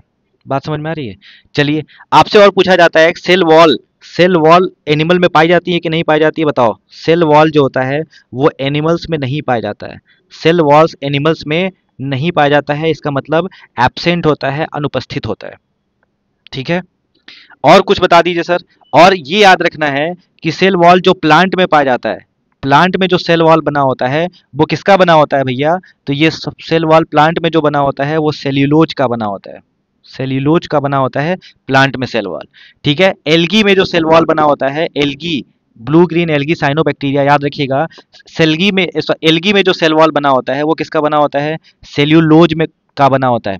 एक एग्जाम में सवाल आया था, स्पाइरोगाइरा, स्पाइरोगाइरा में जो सेल वॉल बना होता है वो किसका होता है? तो ये spirogyra is a type of algae, इसलिए स्पाइरोगाइरा में किस तरह का सेल वॉल होगा? तो सेल्यूलोज का होगा। इसके बाद पूछा जाता है फंजाई, फंगस जिसको आप कहते हैं, फंजाई में जो सेल वॉल होता है वो किसका होता है? तो चिटीन का या काइटिन का, चाहे काइटिन या चिटीन पढ़ते हैं, चिटीन का बना होता है। अब लास्ट पूछा जाए कि बैक्टीरिया में सेल वॉल किसका बना होता है? बैक्टीरिया में तो याद रखिएगा पेप्टिडोग्लाइकन का बना होता है। पेप्टिडोग्लाइकन, पेप्टिडोग्लाइकन का बना होता है बैक्टीरिया में सेल वॉल। ठीक है। तो स्पाइरोगाइरा वाला सवाल आपके एग्जाम में आया था कि स्पाइरोगाइरा का सेल वॉल किसका बना होता है? सेलुलोज का बना होता है। एनिमल में सेल वॉल नहीं होता है, प्लांट में किसका बना होता है सर? प्लांट में जो होता है वो सेल्यूलोज का बना होता है। इसके अलावा एक चीज और ध्यान रखने की जरूरत है कि हमारे बॉडी में सेल होता है, सेल के अंदर एक सब्सटेंस पाया जाता है, एक आदमी पाया जाता है, एक व्यक्ति होता है जिसका नाम होता है एंडोप्लाज्मिक रेटिकुलम। एंडोप्लाज्मिक रेटिकुलम, इसका काम क्या होता है? ये बहुत इंपॉर्टेंट है, आपके एग्जाम में आ रहा है वो सवाल। एंडोप्लाज्मिक रेटिकुलम जो होता है वो दो भाग में डिवाइड होता है, मतलब इस एंडोप्लाज्मिक रेटिकुलम के दो बच्चे हैं। एक का नाम होता है SER, स्मूथ एंडोप्लाज्मिक रेटिकुलम। एक का नाम होता है RER, रफ एंडोप्लाज्मिक रेटिकुलम। ठीक है, रफ एंडोप्लाज्मिक रेटिकुलम। और SER का मतलब होता है स्मूथ एंडोप्लाज्मिक रेटिकुलम। अब दोनों का सवाल आता है कि बताइए SER का काम क्या है, RER का काम क्या है? और कई बार, एक बार नहीं 100 बार सवाल आया हुआ है। तो बताइए SER का काम क्या है? जब RER की बात होगी ना तो याद रखिएगा ये प्रोटीन को सिंथेसिस कराने का काम करता है। प्रोटीन को सिंथेसिस कराने का काम कौन करता है? तो ये करता है RER। और SER का काम क्या होता है? SER का काम होता है फैट को सिंथेसिस कराना, फैट को सिंथेसिस कराना, फैट सिंथेसिस। और दूसरा काम होता है आपके इस बार 2024 में सीजीएल में आया हुआ सवाल कि बताइए स्टेरॉइड को सिंथेसिस कौन कराता है? जो भी स्टेरॉइडल हार्मोन होते हैं, स्टेरॉइडल हार्मोन जो होते हैं जैसे थायराइड वगैरह, ये सब को सिंथेसिस कराने का काम कौन करता है? तो ये SER करता है। ये दोनों बात ध्यान रखिएगा। ठीक है। SER का काम क्या है, RER का काम क्या है? रफ एंडोप्लाज्मिक रेटिकुलम प्रोटीन, और स्मूथ एंडोप्लाज्मिक रेटिकुलम जो होता है, और RER के पास क्या होता है? राइबोसोम होता है। इसीलिए राइबोसोम जो होता है उसका काम क्या होता है? प्रोटीन का सिंथेसिस कराना। तो सेल में ये बात भी ध्यान रखिएगा। इसके अलावा सेल का फ्लूइड मोज़ेक मॉडल याद रखिएगा। फंक्शन सेगमेंट डीएनए का क्या होता है? जीन होता है। प्रोटोप्लाज्म शब्द पुरकिंजे ने दिया था। सेल वॉल एनिमल में नहीं पाई जाती है। प्लांट में जो होता है वो किसका बना होता है? सेलुलोज का बना होता है। फंजाई में चिटीन का बना होता है, काइटिन का बना होता है। एल्गी में सेलुलोज, स्पाइरोगाइरा में भी सेलुलोज का बना होता है। एल्गी में एक ब्लू ग्रीन एल्गी होता है, ब्लू ग्रीन एल्गी। ठीक है। ब्लू ग्रीन एल्गी को किस नाम से जाना जाता है सर? तो ब्लू ग्रीन एल्गी को साइनोबैक्टीरिया के नाम से जाना जाता है, साइनोबैक्टीरिया के नाम से जाना जाता है। और ये फोटोसिंथेसिस भी करती है। बात समझ में आ रही है? ये क्या करती है सर? ये फोटोसिंथेसिस भी करती हैं, इसको भी ध्यान रखिएगा। ठीक, क्लियर है बात? बताओ। अब आता है एक चीज और, लास्ट कॉन्सेप्ट सेल से रिलेटेड, उसके बाद आपका सेल वाला चैप्टर खत्म होता है। देखो तीन टाइप के सॉल्यूशन होते हैं। सॉल्यूशन जो होता है वो तीन टाइप का होता है। कौन कौन सा? एक होता है हाइपोटोनिक सॉल्यूशन, हाइपोटोनिक सॉल्यूशन। एक होता है आपका हाइपरटोनिक सॉल्यूशन, हाइपरटोनिक सॉल्यूशन। और एक होता है आपका आइसोटोनिक सॉल्यूशन, आइसोटोनिक सॉल्यूशन। अब आता है सवाल कि सर हाइपोटोनिक सॉल्यूशन क्या होता है? जब भी देखो, मान लो एक सेल है, ये सेल है, और सेल के पास अगल बगल आपने क्या रख दिया है, पानी रख दिया है। तो अब देखो पानी को क्या बोला जाएगा, मीडियम बोला जाएगा, और सेल को क्या बोला जाएगा, सेल बोला जाएगा, है ना। अब दो केस होता है, कभी कभी आप एक गिलास पानी लीजिए, उस गिलास पानी में क्या करिए, किशमिश डाल दीजिए, किशमिश डालते हैं ना, किशमिश, किशमिश डाल दीजिए तो देखेंगे किशमिश जो होता है फूल जाता है। दूसरा गिलास का पानी लीजिए, उसमें क्या डाल दीजिए, अंगूर डाल दीजिए, अंगूर, जो आप खाते हैं अंगूर। अंगूर जो होता है एक ट्रू फ्रूट की कैटेगरी में आता है, जो मैं आपको पढ़ा चुका हूँ, ठीक है, ये चोरी वाला काम नहीं करता है। अब अंगूर को डालेंगे तो अंगूर जो होगा एकदम किशमिश जैसे बन जाएगा, पिचक जाएगा, ठीक है। तो याद रखिएगा श्रिंक हो जाता है उसको, ये इसको बोला जाता है श्रिंक होना, और इसका काम क्या होता है, स्वेल होना। तो ये फूल जाएगा, वो श्रिंक हो जाएगा। तो ये कैसे होता है, इसको समझना है हमको। तो चलिए इसको समझने की कोशिश करते हैं, कौन कौन से सॉल्यूशन होते हैं, क्या काम होता है। जब भी हाइपोटोनिक सॉल्यूशन का मतलब क्या होता है, जब भी आपका मीडियम जो होता है, मीडियम का, मीडियम जो होता है हायर कंसंट्रेशन होता है, और सेल जो होता है, सेल का कंसंट्रेशन लो होता है, तो इसको क्या बोला जाता है, यहाँ पर सेल जो होता है फूल जाता है, सेल जो होता है वो स्वेल अप हो जाता है, स्वेल अप हो जाता है। इसको क्या बोला जाता है, हाइपोटोनिक सॉल्यूशन बोला जाता है। हाइपरटोनिक का क्या मतलब है, इसको एज इट इज रख लीजिएगा। मीडियम का जो सॉल्यूशन होता है, मीडियम का सॉल्यूशन जो होता है वो लो कंसंट्रेशन होता है, लो कंसंट्रेशन होता है, भैया जी याद रखिएगा। और सेल का कंसंट्रेशन जो होता है वो हाई हो जाता है। तो यहाँ पर सेल जो होता है वो क्या हो जाता है, सेल जो होता है श्रिंक हो जाता है, पिचक जाता है, अंगूर कैसा बन जाता है, किशमिश बन जाता है। आइसोटोनिक का क्या मतलब है, आइसोटोनिक का मतलब मीडियम का, मीडियम और सेल इन दोनों का कंसंट्रेशन बराबर होता है, इसमें कोई भी बेअसर हो जाता है, यहाँ पर कुछ भी ऐसा नहीं होता है कि पिचक जाए फूल जाए कुछ भी, तो रिमेन सेम। तो रिमेन सेम मतलब सेम मत रहता है, जैसे डालो वैसे ही रहता है, तो आइसोटोनिक होता है। हाइपोटोनिक, हाइपरटोनिक और आइसोटोनिक, ये तीनों बात आप ध्यान रखिएगा। हाइपोटोनिक सॉल्यूशन में सेल फूल जाता है, हाइपरटोनिक सॉल्यूशन में सेल जो होता है श्रिंक हो जाता है, आइसोटोनिक में कभी भी कुछ भी नहीं होता है। ये एग्जाम में आया हुआ सवाल है, कर लोगे, बताओ भैया। चलिए, तो ये है सेल से रिलेटेड कहानी जो मैंने आपको बता दी। सेल अभी यहीं तक याद रखिएगा, इतना याद कर लीजिए, फिर आगे हम बताएंगे। चलिए भाई, अगला सवाल है वियना कन्वेंशन किससे रिलेटेड है। अब आ गया कन्वेंशन की कहानी, और कन्वेंशन की कहानी लास्ट क्लास में मैंने आपको जी जान लगा के रटवा दिया था, अब भी नहीं बता पाओगे तो बेकार है। वियना कन्वेंशन ये आया है आपके सीजीएल के शिफ्ट 4 में 25 जून 2024 को। वियना कन्वेंशन जो है वो किससे रिलेटेड है, तो याद रखिएगा प्रोटेक्शन ऑफ ओजोन लेयर। अब पहला सवाल ये, ओजोन मतलब क्या, O3, ठीक है। दूसरा सवाल ये, ओजोन का काम क्या है, तो ओजोन जो होता है यूवी रे से प्रोटेक्ट करता है हमको। पहली बात, अल्ट्रा वायलेट रे, यूवी का मतलब क्या होता है सर, अल्ट्रा वायलेट रे, ठीक है भैया। अब सवाल आता है कि ओजोन कहाँ पाया जाता है, ओजोन का जो लेयर होता है वो कहाँ पाया जाता है, ओजोन का जो लेयर होता है वो पाया जाता है आपका किसमें, स्ट्रेटोस्फियर में। स्ट्रेटोस्फियर मतलब हो गया समताप मंडल, समताप मंडल में पाया जाता है, ठीक है सर। इसके अलावा सर ओजोन डे कब मनाया जाता है, ओजोन डे कब मनाया जाता है, ओजोन डे मनाया जाता है आपका 16 सितंबर को, ठीक है भैया, ये भी याद हो गया। इसके अलावा सर और भी कुछ बता दीजिए। जब ग्राउंड लेवल ओजोन की बात करेंगे, जो ग्राउंड लेवल जहां हम आप रहते हैं वहां ओजोन का कोई काम नहीं है। जब ग्राउंड लेवल ओजोन हो जाए, इसको पॉल्यूशन के नाम से भी जाना जाता है, ग्राउंड लेवल ओजोन को पॉल्यूशन के नाम से भी जाना जाता है, ठीक है। तो ओजोन लेयर के प्रोटेक्शन से रिलेटेड वियना कन्वेंशन कब हुआ था सर, वियना कन्वेंशन तो ये हुआ था 1985 में। वियना कन्वेंशन कब हुआ था, 1985 में हुआ था, ओजोन लेयर को प्रोटेक्शन देना था। अब सवाल आता है कि बताइए मॉन्ट्रियल कब हुआ था, मॉन्ट्रियल कुछ और भी प्रोटेक्शन याद रखिएगा, मॉन्ट्रियल कन्वेंशन जो है, मॉन्ट्रियल प्रोटोकॉल के नाम से जाना जाता है, 1987 में हुआ था, और ये ओडीएस के लिए हुआ था। ओडीएस मतलब होता है ओजोन डिप्लीटिंग सब्सटेंस, इसके लिए हमने किया था क्या, मॉन्ट्रियल प्रोटोकॉल। और ओडीएस मतलब ओजोन डिप्लीटिंग सब्सटेंस का मतलब, जैसे एग्जांपल के लिए याद रखिएगा CFC, क्लोरोफ्लोरोकार्बन, क्लोरोफ्लोरोकार्बन, क्लोरोफ्लोरोकार्बन को किस नाम से जाना जाता है, ओजोन डिप्लीटिंग सब्सटेंस के नाम से जाना जाता है। इसको रोकने के लिए हमने किया था क्या, मॉन्ट्रियल प्रोटोकॉल 1987 में। बात समझ में आ रही है। चलिए अगला पूछा जाए आपसे, किगाली एग्रीमेंट कब हुआ था, मॉन्ट्रियल को अमेंड किया गया था, ठीक है। तो किगाली एग्रीमेंट किगाली कहाँ है? रवांडा की कैपिटल। तो Rwanda Kigali, Kigali agreement. Kigali agreement कब हुआ था? तो ये हुआ था 2016 में। इसमें क्या किया गया था? अमेंड किया गया था मॉन्ट्रियल प्रोटोकॉल को, अमेंडमेंट ऑफ मॉन्ट्रियल प्रोटोकॉल। ठीक है भैया, इसको भी याद रखिएगा। इसके बाद एक 1919 में हुआ था गुथेनबर्ग प्रोटोकॉल। गुथेनबर्ग प्रोटोकॉल, गुथेनबर्ग प्रोटोकॉल जो होता है, वाह, गुथेनबर्ग प्रोटोकॉल। तो गुथेनबर्ग प्रोटोकॉल जो है वो 1999 में हुआ था ग्राउंड लेवल ओजोन से बचने के लिए। ग्राउंड लेवल ओजोन क्या है? पॉल्यूशन है। तो ग्राउंड लेवल ओजोन से क्या करना था? बचना था। उसके लिए हमने क्या किया था? गुथेनबर्ग प्रोटोकॉल किया था। बात समझ में आ रही है?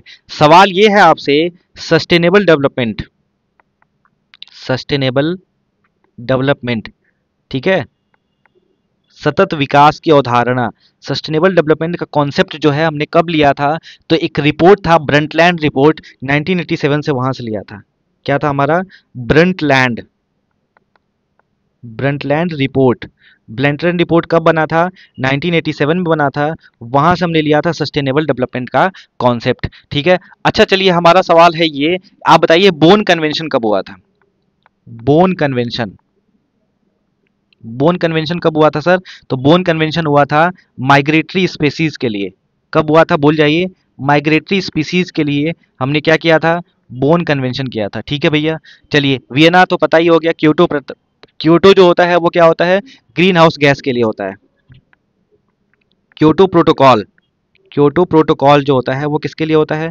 तो ये होता है ग्रीन हाउस गैस के लिए, ग्रीन हाउस गैस। याद रखिएगा ये पूरी बात। जैसे मैंने कहा ना कि ब्रंटलैंड रिपोर्ट 1987 में आया था। किगाली एग्रीमेंट कब हुआ था? किगाली एग्रीमेंट मॉन्ट्रियल को अमेंड करने के लिए हुआ था। मॉन्ट्रियल ओजोन डिप्लीटिंग सब्सटेंस के लिए आया था। गुथेनबर्ग आया था ग्राउंड लेवल ओजोन के लिए। ऐसे ही क्योटो प्रोटोकॉल जो है वो ग्रीन हाउस गैस के लिए आता है। बात समझ में आ रही है? अगला सवाल है, कार्टिजीना प्रोटोकॉल किसके लिए आया था? कार्टिजीना, कार्टिजीना प्रोटोकॉल। तो कार्टिजीना प्रोटोकॉल याद रखिएगा सर, कार्टिजीना प्रोटोकॉल आता है बायोसेफ्टी के लिए। बायोसेफ्टी, बायोसेफ्टी के लिए कौन सा प्रोटोकॉल आता है भैया? तो ये आता है कार्टिजीना प्रोटोकॉल। ऐसे पूछा जाए स्टॉकहोम कन्वेंशन कब हुआ था? Stockholm, Stockholm convention. Stockholm convention किससे रिलेटेड है सर? तो स्टॉकहोम कन्वेंशन रिलेटेड है आपका पीएम 2.5 और पीएम 10 से, पर्टिकुलेट मैटर 10 और 2.5, यानी परसिस्टेंट, आप बोल सकते हैं persistent organic pollutant, persistent organic pollutant से रिलेटेड है ना? तो ये बात भी याद रखिएगा। इसके अलावा आपसे पूछा जाए, स्टॉकहोम कन्वेंशन हो गया, मॉन्ट्रियल पता ही है। रोटरडम कन्वेंशन किसके लिए हुआ था? रोटरडम नीदरलैंड में हुआ था। रोटरडम कन्वेंशन जो है वो किससे रिलेटेड है? तो रोटरडम कन्वेंशन याद रखिएगा आपका रिलेटेड है पेस्टिसाइड को रोकने के लिए, कीटनाशक, जो खेतों में हम कीटनाशक डालते हैं, पेस्टिसाइड को रोकने के लिए हमने क्या करा था? रोटरडम कन्वेंशन करा था। बेसल कन्वेंशन किसके लिए करा था? बेसल, बैंकिंग वाले भी याद रखेंगे, Basel convention. Basel convention, Basel कहाँ है? स्विट्जरलैंड में।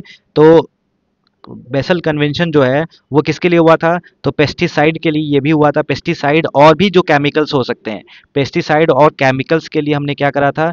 तो बेसल कन्वेंशन किया था। मीनामाटा कन्वेंशन किससे रिलेटेड है? मीनामाटा, तो याद रखिएगा मीनामाटा कन्वेंशन जो है वो किससे रिलेटेड है? तो मीनामाटा कन्वेंशन रिलेटेड है मरकरी से, मरकरी। और मरकरी का प्रतीक क्या होता है? सिंबल क्या होता है? तो याद रखिएगा Hg होता है मरकरी का सिंबल। और मरकरी बॉडी में जब ज़्यादा हो जाए तो कौन सी बीमारी होती है सर? तो ये होता है मीनामाटा डिजीज। मीनामाटा डिजीज होता है मरकरी के बढ़ने से। बॉडी में जब मरकरी बढ़ जाती है तो क्या होता है?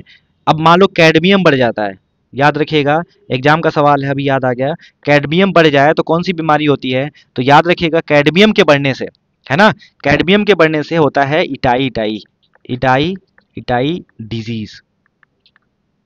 अच्छा एक बात बताइए सर, आप तो बहुत होशियार हैं, तो आप बताइए अस्थमा, जिसको इंग्लिश में एजमा के नाम से जाना जाता है, एजमा, अस्थमा जो होता है वो बैक्टीरिया से होता है कि वायरस से होता है कि फंजाई से होता है? ऑप्शन है आपके पास बैक्टीरिया, फंजाई या वायरस, बताइए। तो इसका सही आंसर क्या हो जाएगा? इसका सही आंसर होगा अस्थमा जो होता है वो फंजाई से होता है, फंगल इन्फेक्शन होता है अस्थमा, एजमा जिसको कहते हैं। ठीक है, फंजाई कौन सा नाम है इसका? एस्परजिलस, एस्परजिलस फ्यूमिगेट्स, एस्परजिलस फ्यूमिगेट्स की वजह से होता है आपका अस्थमा। बात समझ में आ गई? क्यों भाई, क्लियर है मामला? बताइए सर। चलिए अब बताइए, जब इन्वायरमेंट की बात हो ही रही थी, इन्वायरमेंट डे कब मनाते हैं? इन्वायरमेंट डे कब मनाते हैं? तो ये मनाते हैं आपका कब? 5 जून को मनाते हैं। चलिए अभी इसी साल से 2024 से, 2025 चल रहा है, 2024 से नरेंद्र मोदी जी ने बोला कि हम 2 दिसंबर को क्या मनाएंगे? बताओ, 2 दिसंबर को क्या मनाएंगे और 21 दिसंबर को क्या मनाएंगे? थोड़ा देखा जाए करंट अफेयर्स का क्या मामला है आपका। 2 दिसंबर को मनाया जाएगा national pollution control, national pollution prevention day, prevention day. अभी इसके पीछे की कहानी मैं आपको सुनाता हूँ। और 21 दिसंबर को क्या मनाएंगे सर? 21 दिसंबर को मनाएंगे world meditation day, meditation day. तो मेडिटेशन करते रहिए आप। 2 दिसंबर को नेशनल पॉल्यूशन प्रिवेंशन डे मनाया जाता है। अब सवाल ये है कि क्यों मनाया जाता है। तो देखिए, एक कहानी हुई थी 2 दिसंबर 3 दिसंबर, रात का समय है 2 दिसंबर, 3 दिसंबर रात 12 बज रहा था, और 1984 का समय है, 1984 का। हुआ क्या था, तो भोपाल में एक जगह है, भोपाल गैस ट्रेजेडी के नाम से इस इंसिडेंट को जाना जाता है। Bhopal gas tragedy, Bhopal gas त्रासदी के नाम से जाना जाता है, ट्रेजेडी।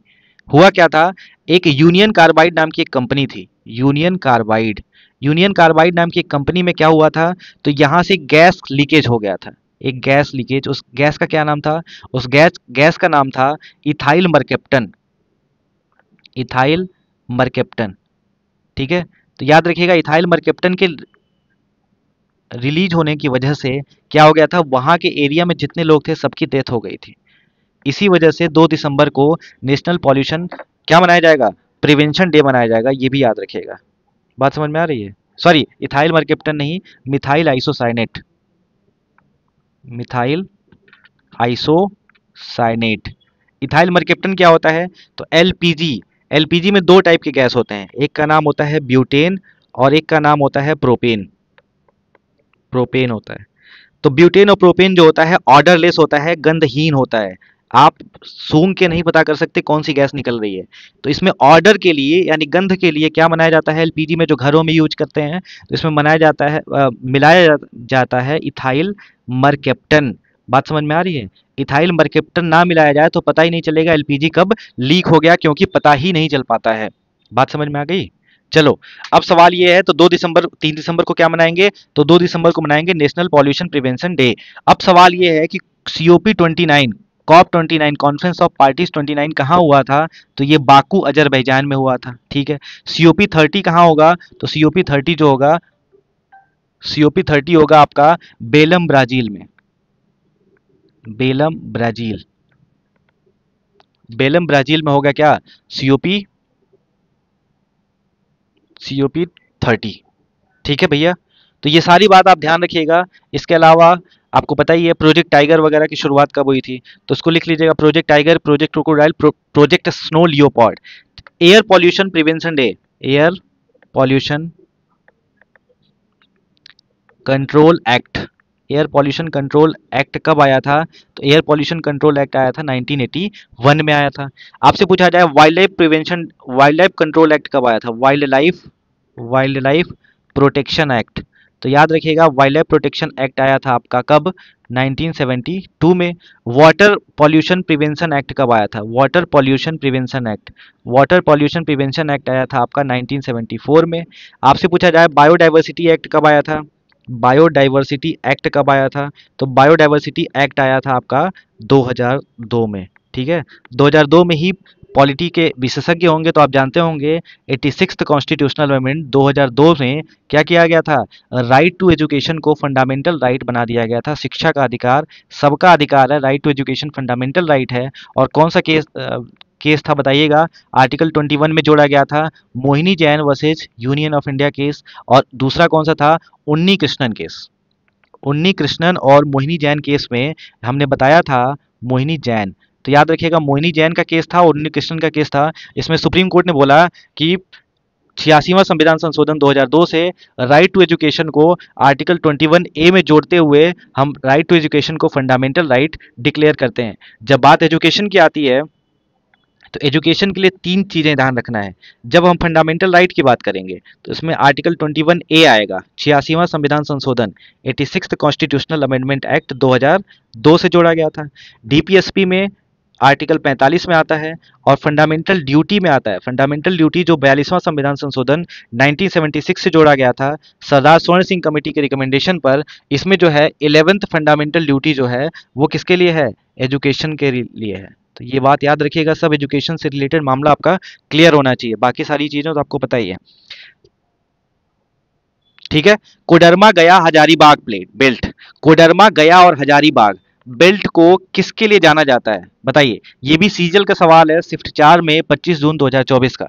बताइए, कोडरमा गया और हजारीबाग बेल्ट जिसको झारखंड बेल्ट मेनली जाना जाता है, तो बताइए, गया तो वैसे बिहार में पड़ता है लेकिन झारखंड का एरिया होता है, बॉर्डर होता है। तो बताइए, कोडरमा गया और हजारीबाग इसको किस प्लेट के नाम से जाना जाता है? बताओ भैया, कोडरमा गया और हजारीबाग को किस बेल्ट के नाम से जाना जाता है? बताओ, जल्दी बताओ, आंसर दो, 30 सेकंड का टाइम है आपके पास।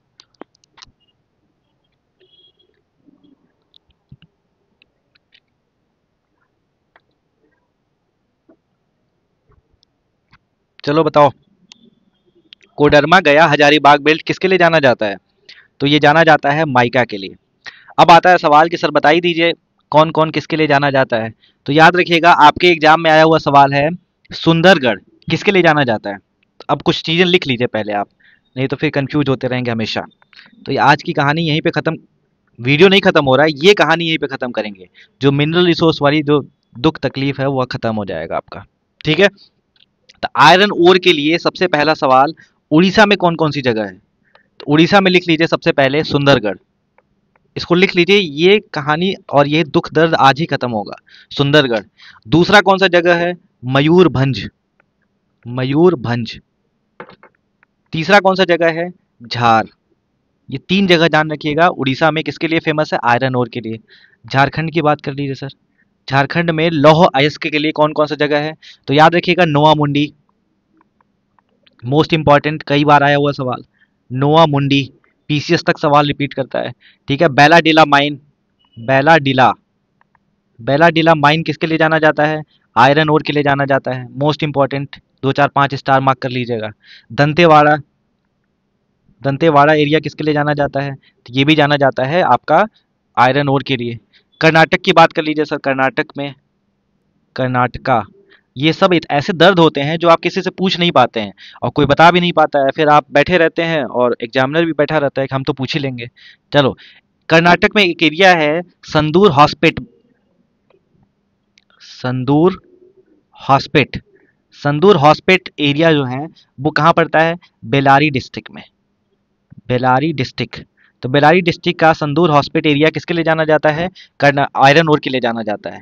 अगला सवाल, बाबा बुदान, बाबा बुदान की पहाड़ी, बाबा बुदान हिल, बाबा बुदान एंड कुद्रेमुख, कुद्रेमुख। ठीक है। कुद्रेमुख किसके लिए जाना जाता है? तो ये किस डिस्ट्रिक्ट में पड़ता है? तो चिकमंगलूर डिस्ट्रिक्ट में पड़ता है, चिकमंगलूर डिस्ट्रिक्ट। चिकमंगलूर डिस्ट्रिक्ट में बाबा बुदान और कुद्रेमुख किसके लिए जाना जाता है? तो याद रखिएगा, आयरन ओर के लिए जाना जाता है। इसके अलावा शिवमोगा और चित्रदुर्ग, ये भी दो चीजें हैं, शिवमोगा, शिवमोगा एरिया और चित्रदुर्ग एरिया, चित्रदुर्ग, शिवमोगा और चित्रदुर्ग जो है वो किस किस डिस्ट्रिक्ट में आता है? तो तुमकुर डिस्ट्रिक्ट में आता है, तुमकुर डिस्ट्रिक्ट। और ये कहाँ पर पड़ता है सर? तो ये भी पड़ता है आपका कर्नाटक में। और शिवमोगा और चित्रदुर्ग किसके लिए फेमस है? तो याद रखिएगा, ये भी आयरन ओर के लिए फेमस है। संदूर हॉस्पिटल बेल्ट, बाबा बुदान और कुद्रेमुख और शिवमोगा और चित्रदुर्ग, ये सब फेमस किसके लिए हो जाएंगे? तो ये सब हो जाएगा आयरन ओर के लिए फेमस। आयरन ओर से इतनी बात याद रखिएगा, उड़ीसा में सुंदरगढ़ और मयूरभंज, झारखंड में नोआ मुंडी, बैलाडीला और दंतेवाड़ा, कर्नाटक में संदूर हॉस्पिटल, बाबा बुदान, कुद्रेमुख और शिवमोगा और चित्रदुर्ग, ये सब आयरन ओर के लिए फेमस है। मैंगनीज में सबसे बड़ा, सबसे ज्यादा प्रोडक्शन मैंगनीज का कौन करता है? मैंगनीज, मैंगनीज का सिंबल क्या होता है सर? तो मैंगनीज का सिंबल होता है Mn। सबसे ज्यादा प्रोडक्शन कौन करता है? तो याद रखिएगा, उड़ीसा, उड़ीसा जो है इस पे राजा है, रैंक करता है, किंग है भैया, उड़ीसा ही सबसे ज्यादा प्रोडक्शन करता है। उड़ीसा में कौन कौन सा जगह है सर, ये भी बता दीजिए। एक का नाम है सुंदरगढ़, सुंदरगढ़ जो है आयरन ओर का भी करता है और मैग्नीज का भी करता है।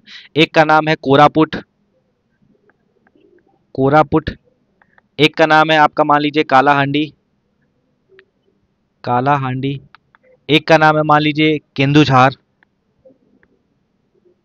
केंदुझार। तो ये सब चारों चीजें किसके लिए जानी जाती हैं? तो मैंगनीज के लिए जानी जाती है। ये कहानी यहीं पर याद कर लीजिएगा, ठीक है। अगला सवाल है बॉक्साइट। बॉक्साइट से क्या बनता है सर? तो बॉक्साइट से बनता है आपका एल्यूमिनियम, एल्यूमिनियम जिसको एम्फोटेरिक ऑक्साइड के नाम से भी जाना जाता है। तो ठीक है, बॉक्साइट जो है वो कहाँ पर होता है? तो याद रखिएगा कालाहांडी और कोरापुट, उड़ीसा। ये कालाहांडी और ये कोरापुट, ये दोनों मैंगनीज के लिए और बॉक्साइट के लिए भी, दोनों के लिए जाने जाते हैं। तो कालाहांडी, कालाहांडी और कोरापुट, कालाहांडी और कोरापुट किसके लिए जाना जाता है? तो ये जाना जाता है आपका उड़ीसा में बॉक्साइट और मैंगनीज के लिए, ठीक है। लोहरदग्गा, एक एरिया है लोहरदग्गा, लोहरदग्गा। लोहरदग्गा कहाँ पड़ता है सर? तो लोहरदग्गा पड़ता है आपका झारखंड में। ये किसके लिए जाना जाता है? तो ये जाना जाता है बॉक्साइट के लिए, ठीक है भैया। चलिए अगला सवाल है कॉपर के लिए जानने वाला कौन कौन सा जगह है? तो कॉपर के लिए राजस्थान का खेतड़ी याद ही है आपको, इसके लिए तो आप इच्छाधारी हैं। राजस्थान का खेतड़ी, पंखा मत देखो और बैठ के चुपचाप लिख लो, ठीक है। कॉपर का राजस्थान का खेतड़ी जो है वो जाना जाता है कॉपर, ठीक है। अगला सवाल, कॉपर के लिए और क्या जाना जाता है? तो बालाघाट माउंटेन, बालाघाट माउंटेन मध्य प्रदेश में पड़ता है बालाघाट।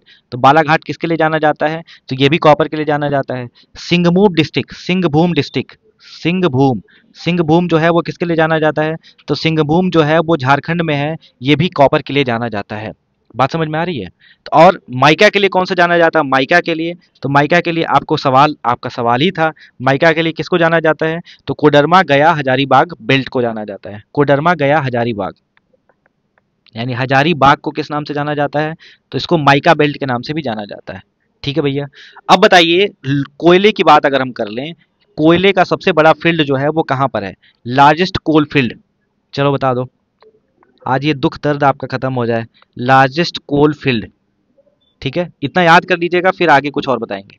लार्जेस्ट कोल फील्ड जो है वो किसको जाना जाता है? तो झरिया को जाना जाता है। झरिया कहाँ है? झारखंड में। रानीगंज कहाँ है? ये सब कोल्ड फील्ड के लिए जाना जाता है, इसके बारे में डिटेल में हम फिर बात करेंगे। रानीगंज हो गया, झरिया हो गया, बोकारो हो गया, बोकारो ये भी कोल फील्ड के लिए जाना जाता है। जैसे करणपुरा, करणपुरा ये भी कोल फील्ड के लिए जाना जाता है। गिरडीह ये भी कोल फील्ड के नाम से जाना जाता है, ठीक है। इसके बारे में हम बात कर लेंगे। फिलहाल अभी आप ये पूरा स्लाइड पहले याद करके हमको दिखा दीजिए, ये पूरा याद हो जाएगा, उसके बाद फिर हम आगे बढ़ेंगे तो कोयले के बारे में भी बात कर लेंगे। अब आता है ऑयल फील्ड। ऑयल वाला दर दर नहीं खत्म होता, ये कोई पढ़ाता नहीं है, कहीं मिलता है तो याद नहीं होता सर। आप ही सर कुछ बता दीजिए इसका सोल्यूशन, ठीक है। हमको तो लगता है आप बता पाएंगे, ठीक है भैया, हम तो बताएंगे ही। तो सबसे पहले ऑयल फील्ड का नाम रखिएगा मुंबई, यानी बॉम्बे हाई को नाम से जाना जाता है। मुंबई हाई कहाँ पड़ता है? ये मुंबई में पड़ता है। दूसरा ऑयल फील्ड का नाम रखिएगा बसीन ऑयल फील्ड, मुंबई में पड़ता है। बसीन ऑयल फील्ड, बसीन ऑयल फील्ड कहाँ है? तो ये भी आपका मुंबई में है भैया, ठीक है सर। तीसरा बता दीजिए सर। तो तीसरा है आपका अंकलेश्वर ऑयल फील्ड, याद रखिएगा अंकलेश्वर ऑयल फील्ड।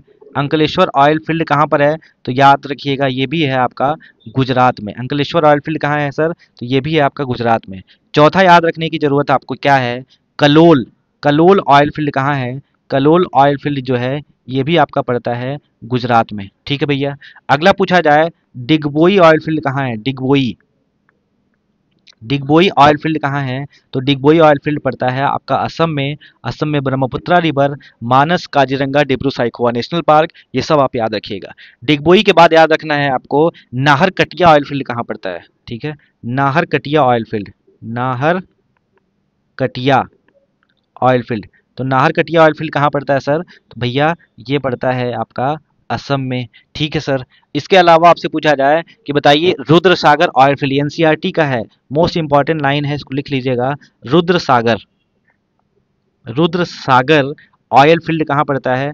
तो रुद्र सागर ऑयल फील्ड जो है वो पड़ता है आपका असम में, शिव सागर डिस्ट्रिक्ट में पड़ता है असम में। तो याद रखिएगा एनसीईआरटी का सवाल है ये। क्लियर है मामला?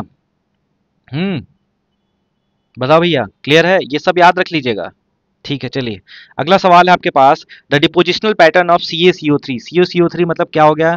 कैल्शियम कार्बोनेट, कैल्शियम कार्बोनेट, ठीक है, CuCO3 कैल्शियम कार्बोनेट। कह रहा है एक्सटेंड अपवर्ड, तो कह रहा है कि मान लो CaCO3 नीचे गिर रहा है, ठीक है, नीचे गिरता है तो क्या बनता है, कुछ लैंडफॉर्म बनते हैं। तो एक लैंडफॉर्म बनता है आपका ऐसे, एक लैंडफॉर्म बनता है आपका ऐसे। तो दो टाइप के लैंडफॉर्म होते हैं, अपवर्ड मतलब ऊपर की तरफ, ऊपर की तरफ मतलब ये वाली कहानी, और लाइमस्टोन से बनता है, यानी इसको क्या बोला जाएगा। तो अब एक बार फोटो आप देखिए फिर आप बताएंगे। देखो यहाँ पर ध्यान देने की जरूरत क्या है, ये देखो ये एक एरिया एक ऐसा बना हुआ है, ये ऐसा बना हुआ है, और एक ऊपर से बना, नीचे से कौन सा बना है, नीचे से देखो, नीचे से ये बना है, ये नीचे से बनता हुआ ऊपर से बनता हुआ दोनों एक साथ मिल गए। जोड़ा बनाना आपको बहुत अच्छा लगता है, तो ये भी ऊपर से ये भी नीचे से, सॉरी ये ऊपर से ये नीचे से दोनों एक साथ मिल गए, तो ये भी कहानी बन सकती है। तो जब भी देखिएगा कास्ट टोपोग्राफी इसको कहा जाता है, क्या बोला जाता है, कास्ट टोपोग्राफी बोला जाता है। तो दो बात बस याद रखिएगा, मैं आपको दोनों कहानी सुना देता हूँ। कास्ट टोपोग्राफी कहा जाता है, देखिए जब भी पूछा जाए कि स्टैलेगमाइट और स्टैलेक्टाइट ये दोनों नहीं होते हैं, ठीक है। स्टैलेक्टाइट सी से क्या होता है, सीलिंग, सीलिंग फैन का नाम सुना होगा, CEILING, सीलिंग फैन। तो सी मतलब सीलिंग, यानी ऊपर से कोई चीज आता है, ऊपर से आता है स्टैलेक्टाइट, यानी ऊपर वाला स्टैलेक्टाइट हो गया, और नीचे वाला स्टैलेगमाइट हो गया, स्टैलेगमाइट, स्टैलेगमाइट हो गया और स्टैलेक्टाइट हो गया। स्पेलिंग ध्यान से लिखिएगा, स्टैलेक्टाइट, स्टैलेक्टाइट और स्टैलेगमाइट, ये दोनों बात ध्यान रखेंगे। बताओ भैया, स्टैलेक्टाइट जो होता है, स्टैलेगमाइट क्या होता है, ये दोनों याद रख लीजिएगा। तो ये क्लियर हो जाएगा मामला आपका। कास्ट टोपोग्राफी, लाइमस्टोन टोपोग्राफी के नाम से इसको जाना जाता है, और डिटेल में आपको हम बताएंगे। चलिए गुरुजी और बता दीजिए सर। ये देखिए एक सवाल है, मोस्ट इंपॉर्टेंट सवाल आपके एग्जाम के आने वाले समय में ये होने वाला है, CPO-SI 2024 का ही एग्जाम है, पेपर है। एपिलेमनेटिक, मेटालिमिनेटिक और hypolimnetic water strata are example of.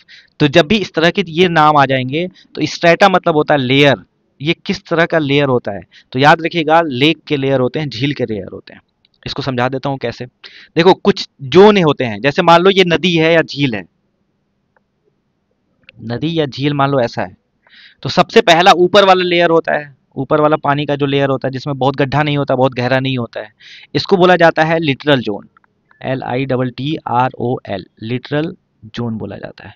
ठीक है भैया। लिटरल जोन में क्या होते हैं, फिश रहता है, लाइट बहुत आसानी से चला जाता है, ये बात याद रखिएगा, फिश वगैरह छोटे छोटे फिश यहीं पाए जाते हैं, लाइट बहुत आसानी से पेनिट्रेट कर जाता है। लाइट की स्पेलिंग क्या हो गई भाई, LIGHT, है ना लाइट की स्पेलिंग भी गलत कर दिया सर। ठीक है, लिटरल जोन। चलिए भैया, अब आता है सवाल कि ये बहुत गड्ढा नहीं होता है, शैलो एरिया होता है, शैलो एरिया होता है, ऊपर ही ऊपर ही का। अब अगला सवाल आता है लिम्नेटिक जोन। उसके बाद दूसरा लेयर होता है, दूसरे लेयर को किस नाम से जाना जाता है, तो दूसरे लेयर को लिम्नेटिक जोन से नाम से जाना जाता है, लिम्नेटिक, लिम्नेटिक जोन के नाम से जाना जाता है। लिम्नेटिक जोन में क्या होता है सर, इसमें भी लाइट एंटर कर जाती है, ये सब फोटिक जोन होता है, लाइट एंटर कर जाती है। जहां तक लाइट एंटर कर जाती है इसको किस नाम से जाना जाता है, इसको फोटिक जोन के नाम से जाना जाता है, फोटिक जोन के नाम से जाना जाता है। जहां लाइट एंटर नहीं करती है, अरे भाई, जहां लाइट एंटर नहीं करती है उसको क्या बोला जाता है, अफोटिक जोन के नाम से जाना जाता है, अफोटिक जोन। ठीक है, चलिए, तो लाइट एंटर कर रही है, इसको लिम्नेटिक जोन कहा जाता है। यहां पर क्या होते हैं, फाइटोप्लैंक्टन्स होते हैं बहुत सारे, फाइटोप्लैंक्टन्स। ठीक है, लिम्नेटिक जोन जो होता है वो 3 टाइप का होता है। यही लिम्नेटिक जोन जो होता है वो 3 टाइप का होता है, एपिलिम्नेटिक, मेटालिमिनेटिक और हाइपोलिम्नेटिक। थोड़ा फोटो दिखा देता हूं मैं, देखो ये है लिम्नेटिक जोन पूरा।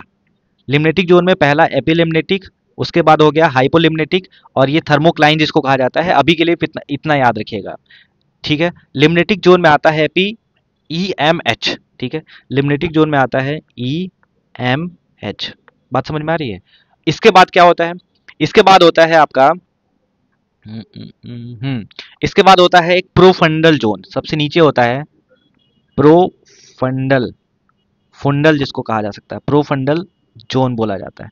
प्रोफंडल जोन क्या होता है सर, तो प्रोफंडल जोन जो होता है वहां पर लाइट नहीं एंटर करती, इसलिए इसको अफोटिक जोन कहा जाता है। पहली बात, यहाँ पे छोटे छोटे कछुए पाए जाते हैं, स्मॉल टर्टल पाए जाते हैं, ये भी बात याद रखिएगा, स्मॉल टर्टल्स पाए जाते हैं, है ना।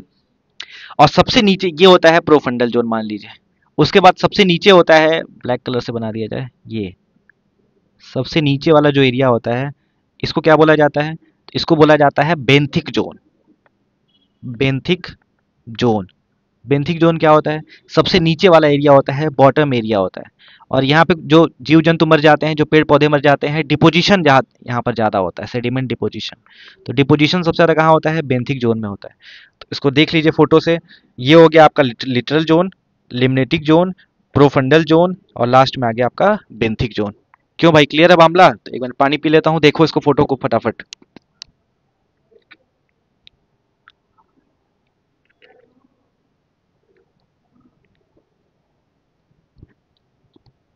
क्लियर है?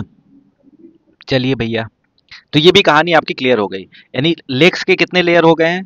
देखो एक बार फिर से बना लीजिए, सम अप कर लीजिए फटाफट। चलो, सबसे पहला जोन आता है जिसका क्या नाम है? इसको बोला जाता है literal zone, LITTROL, literal zone. दूसरा कौन सा जोन होता है सर? दूसरा अपना जोन होता है, उसका नाम है लिम्नेटिक जोन। Limnetic zone. तीसरा जो होता है उसको क्या कहा जाता है? तो तीसरे को बोला जाता है प्रोफंडल जोन। Profundal zone. और चौथे को क्या बोला जाता है सर? चौथे को बोला जाता है बेंथिक जोन। तो ये नदी में भी होता है, झील में भी होता है, सब में ये कहानी ऐसे ही चलता है। ठीक है भैया, चलो बताओ। अगला सवाल है आपसे, चिल्का लेक, उलर लेक, सरदार सरोवर लेक और वेम्बनाथ लेक, बताओ कौन सा नॉट करेक्टली मैच, कौन सा गलत है? तो चिल्का लेक उड़ीसा बिल्कुल ठीक बात है, वुलर लेक जम्मू कश्मीर बिल्कुल ठीक बात है, बेम्बानाथ लेक केरला बिल्कुल ठीक बात है, सरदार सरोवर कर्नाटक में कब से आने लगा? सरदार सरोवर कर्नाटक में नहीं है, ये सारा लेक मैंने आपको दिखाया है। देखो सरदार सरोवर लेक कहाँ पड़ता है? तो सरदार सरोवर लेक पड़ता है आपके गुजरात वाले एरिया में। ठीक है, याद रखिएगा सरदार सरोवर कहाँ है? गुजरात वाले एरिया में है।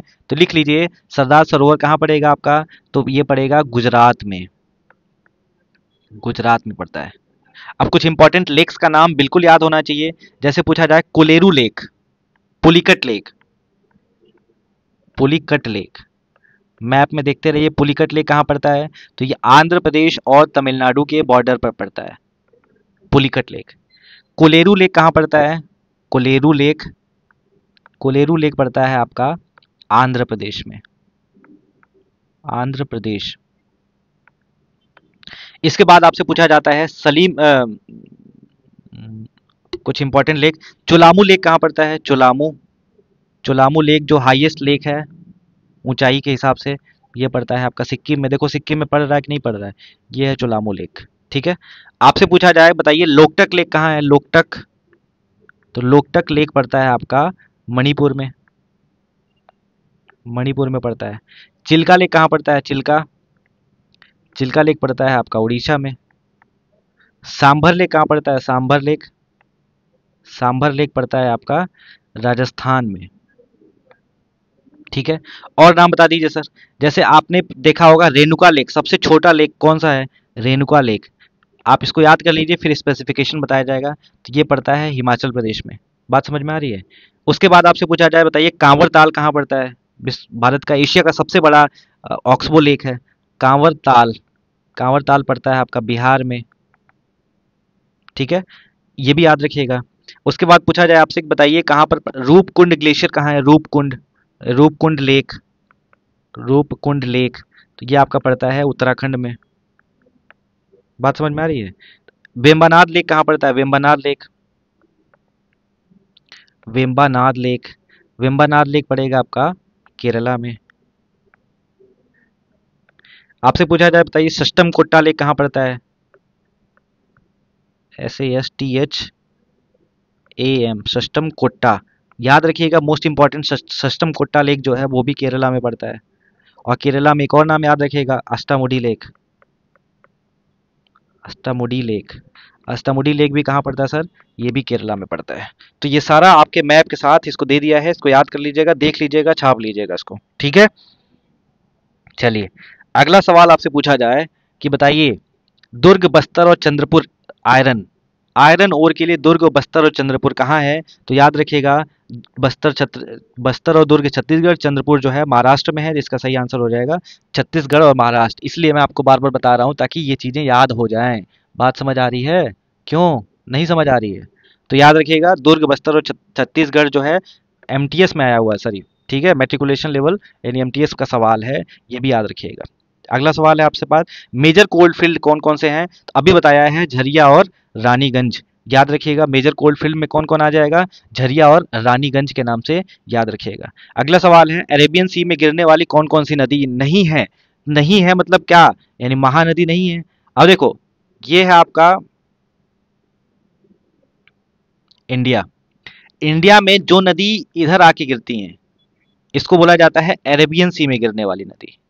अरब सागर में जो नदी इधर चली जाती हैं इसको बोला जाता है बे ऑफ बंगाल में गिरने वाली नदी, बंगाल की खाड़ी में गिरने वाली नदी।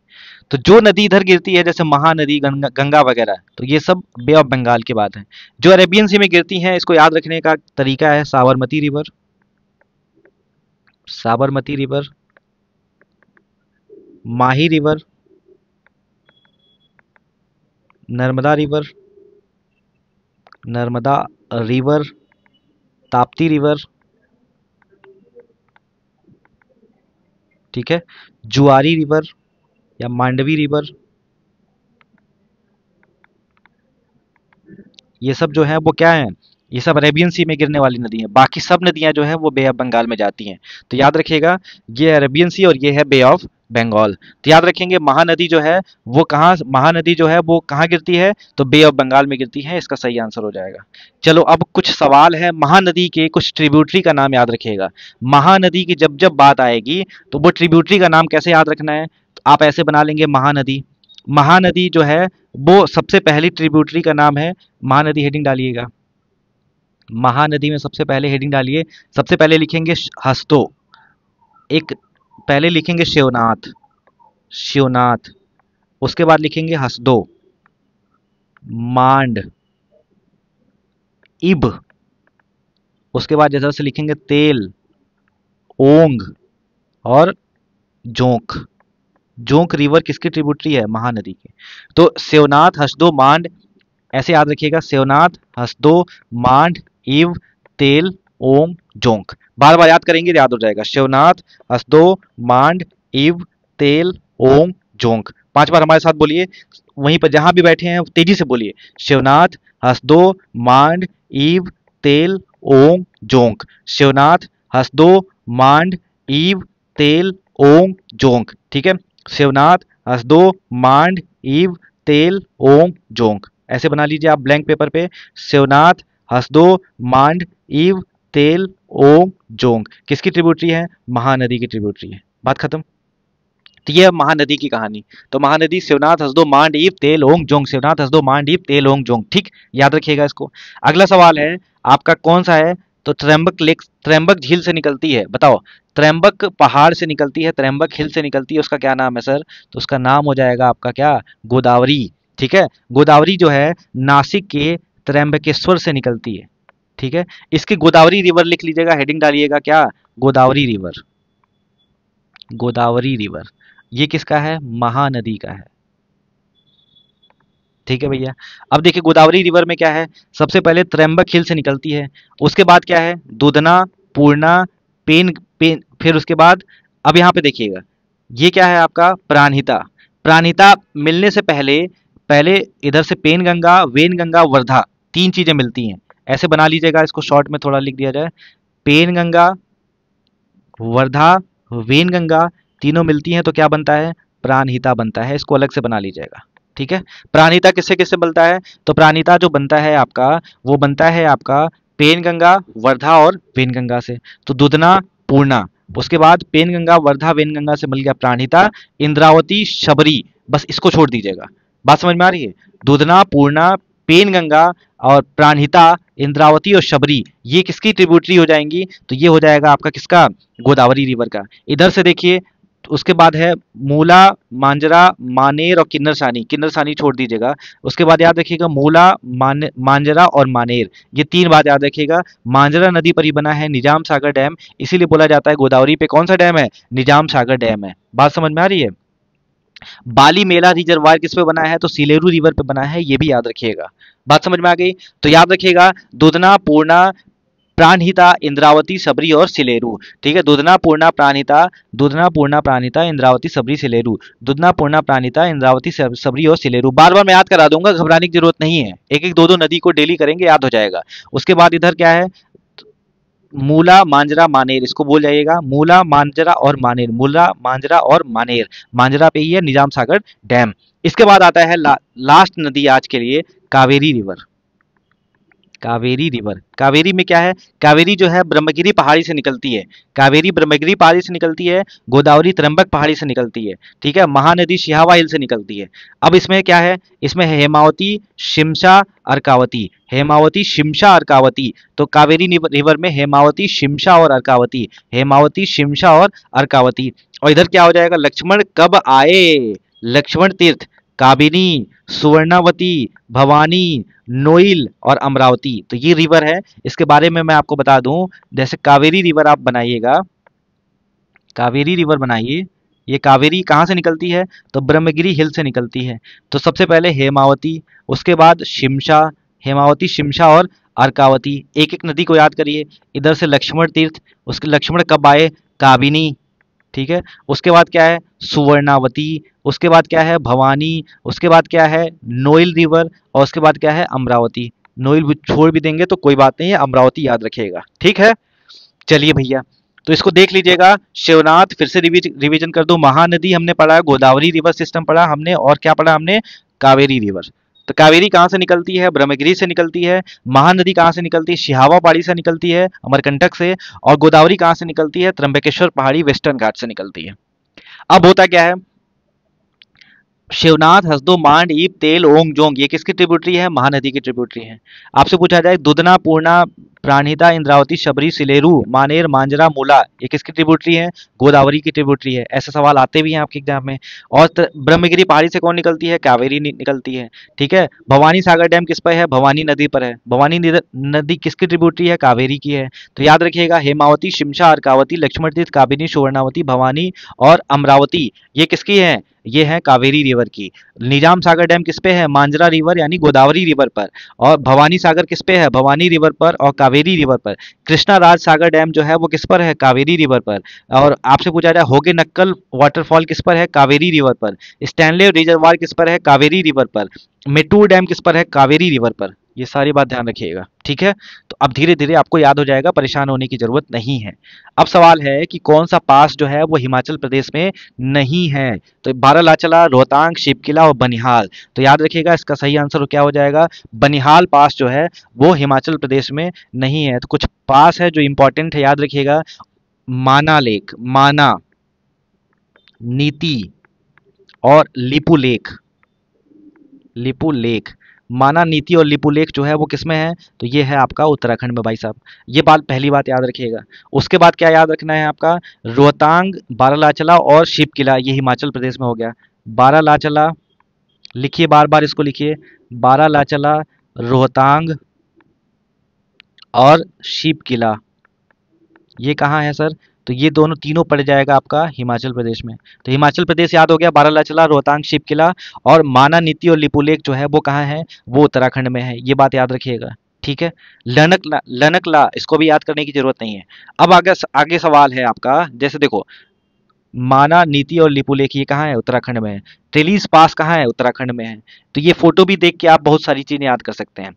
अगला उसके बाद लिखिए, बोमडिला, नाथुला और जेलेपला, ये कहाँ पड़ता है, ये सिक्किम में पड़ता है। तो सिक्किम हेडिंग डाल के लिखेंगे आप, सिक्किम में। इसलिए मैं अलग लिख के दिखा दे रहा हूँ, बोमडिला, नाथुला और जेलेपला, जेलेपला। ला मतलब क्या होता है, ला मतलब होता है रास्ता, ठीक है, इसी को पास बोला जाता है। बोमडी, बोमडी ला, नाथू ला, जिलेप ला, शीप, सीप, शिपकी ला, रोहतांग ला, बारालाचला ला। बात समझ में आ रही है। तो ये हो गया आपका सिक्किम में। उसके बाद देखो, दिहांग कहाँ है, दिहांग जो है वो पड़ता है आपका अरुणाचल प्रदेश में। यहीं से कौन सी नदी आती है, ब्रह्मपुत्र रिवर एंटर करती है। योंगयाप पास कहाँ है, अरुणाचल प्रदेश में, ब्रह्मपुत्र यहाँ से एंटर करती है, ठीक है। अब ये सब बात याद रखिएगा। लेखा पानी कहाँ है, लेखा पानी कहाँ है, ये भी आपका अरुणाचल प्रदेश में है।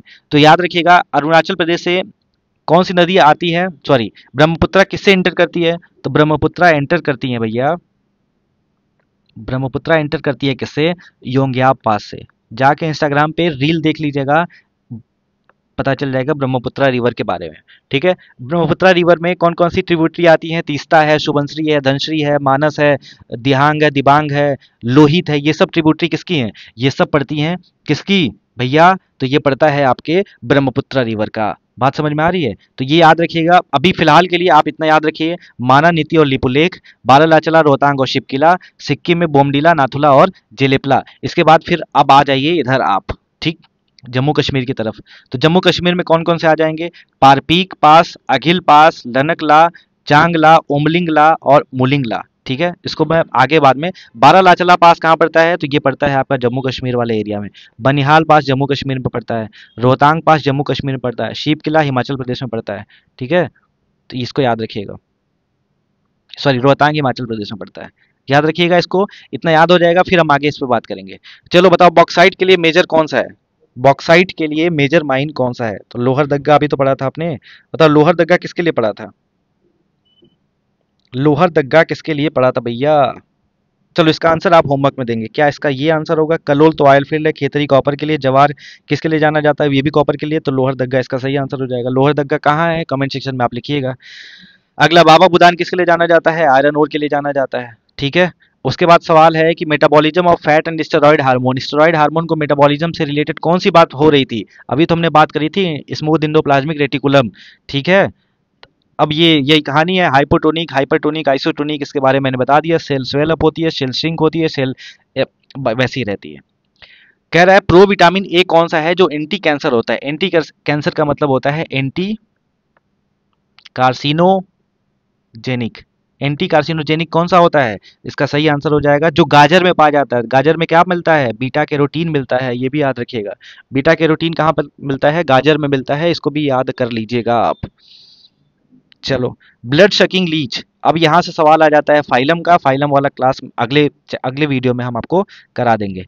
अगला देखो, major active ingredient of clove oil में क्या पाया जाता है? क्लोव ऑयल में पाया जाता है यूजेनॉल। टार्टेरिक एसिड किस में मिलता है सर? ये मिलता है टैमरिंड में।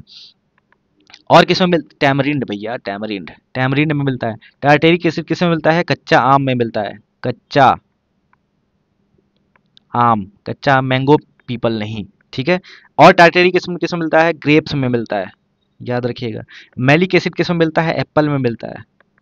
पक्के आम में मिलता है, मैंगो में मिलता है। ठीक है, इसके बाद मैलिक एसिड किस में मिलता है? ग्रेप्स जो पका होता है उसमें भी मिलता है। बात समझ में आ रही है? आपसे पूछा जाए, बताइए एसिटिक एसिड किस में मिलता है? एसिटिक एसिड, तो एसिटिक एसिड जो है वो विनेगर में मिलता है। विनेगर में मिलता है एसिटिक एसिड। आपसे पूछा जाए, बताइए किस में मिलता है आपका ऑक्जेलिक एसिड? तो ऑक्जेलिक एसिड किस में मिलता है? तो ऑक्जेलिक एसिड मिलता है आपका टोमेटो यानी टमाटर में। ठीक है, उसके बाद आपसे पूछा जाए कि बताइए कौन से किस में क्या मिलता है? स्पिनिच में क्या मिलता है? स्पिनिच, पालक में क्या मिलता है? तो बताइएगा उसका सही आंसर क्या होगा। इसके बाद आपसे पूछा जाए लैक्टिक एसिड किस में मिलता है? लैक्टिक एसिड, तो लैक्टिक एसिड मिलता है आपका दही में, कर्ड में। याद रखिएगा ये सब, कहानी याद रहेगी। बताओ, एस्कॉर्बिक एसिड का सबसे बेस्ट सोर्स कौन सा है? एस्कॉर्बिक एसिड, तो एस्कॉर्बिक एसिड के लिए याद रखना है आंवला। आंवला, ठीक है, एस्कॉर्बिक एसिड होता है। ठीक है, उसके बाद पूछा जाए तो उसमें नींबू में कौन सा मिलता है खट्टे के लिए? खट्टे के लिए बताओ क्या है? नींबू के लिए कौन सा, नींबू में कौन सा एसिड मिलता है? बताइए सर, नींबू में कौन सा एसिड मिलता है? एस्कॉर्बिक तो विटामिन सी को कहा जाता है। विटामिन सी, विटामिन सी को बोला जाता है एस्कॉर्बिक एसिड। नींबू में कौन सा मिलता है? ऑरेंज में कौन सा मिलता है? बताइएगा इसका सही आंसर क्या होगा। ठीक है, चलिए अब आगे सवाल है आपका एनिमल किंगडम वाला जो है वो हम कल करा देंगे, असिलोमेट वाला। हाँ, ये बताइए डेफिशिएंसी ऑफ आयोडीन, ठीक है, उसे कौन सा बीमारी होता है? ग्वाइटर। ग्वाइटर मतलब क्या? घेंघा, यानी गले का फूल जाना। गले का मतलब थायराइड ग्लैंड का क्या हो जाना? थायराइड ग्लैंड का फूल जाना हो जाता है क्या? आपका आयोडीन, आयोडीन की कमी से। आयोडीन 131, आई 131, ये किस में यूज किया जाता है? तो ये treatment of thyroid cancer. Thyroid cancer के ट्रीटमेंट में क्या यूज किया जाता है? तो ये यूज किया जाता है आयोडीन। ठीक है, चिकन पॉक्स किससे होता है? तो वायरस का नाम है वेरिसेला जोस्टर। वेरिसेला जोस्टर से होता है चिकन पॉक्स। स्मॉल पॉक्स किस वायरस से होता है? स्मॉल पॉक्स जो है वो किस वायरस से होता है? तो याद रखिएगा वेरिएला जोस्टर से होता है। वेरिएला जोस्टर की वायरस की वजह से होता है। एनीमिया का मतलब होता है ब्लड का कम हो जाना। बात समझ में आ रही है? मलेरिया किससे होता है? प्लाज्मोडियम से होता है। प्लाज्मोडियम नाम के एक प्रोटोजोआ से होने वाला कौन है? मलेरिया है। ये भी बात याद रखिएगा। अगला सवाल है आयोडीन का, ये तो वही रिपीट हो गया है। Cell wall of spirogyra, spirogyra एक एल्गी है तो सेलुलोज का बना होगा, बात खत्म हो गई। चीटीन का किसका बना होता है? फंजाई का बना होता है। शेप ऑफ बैक्टीरिया के बारे में हम आगे समझा देंगे। हाँ, अब सवाल है which of the following is also called would spirit. Would spirit किसको कहा जाता है? तो मिथाइल एल्कोहल को कहा जाता है वुड स्प्रिट। बात समझ में आ रही है? क्या बोला जाता है मिथाइल एल्कोहल को? वुड स्प्रिट बोला जाता है। इसको वुड एल्कोहल के नाम से भी जाना जाता है। वुड एल्कोहल लिख लीजिएगा। वुड एल्कोहल का मतलब क्या होता है? Would spirit. मिथेनॉल जिसको कहा जाता है, मिथेनॉल, इसका फॉर्मूला होता है CH3OH। बात समझ में आ रही है? ठीक है। अब मिथेनॉल या मिथाइल एल्कोहल के नाम से इसको जाना जाता है। अब इसके बाद बताइए, मिथेनॉल को डिहाइड्रोजिनेशन कर दीजिए, हाइड्रोजन हटा दीजिए इसमें से।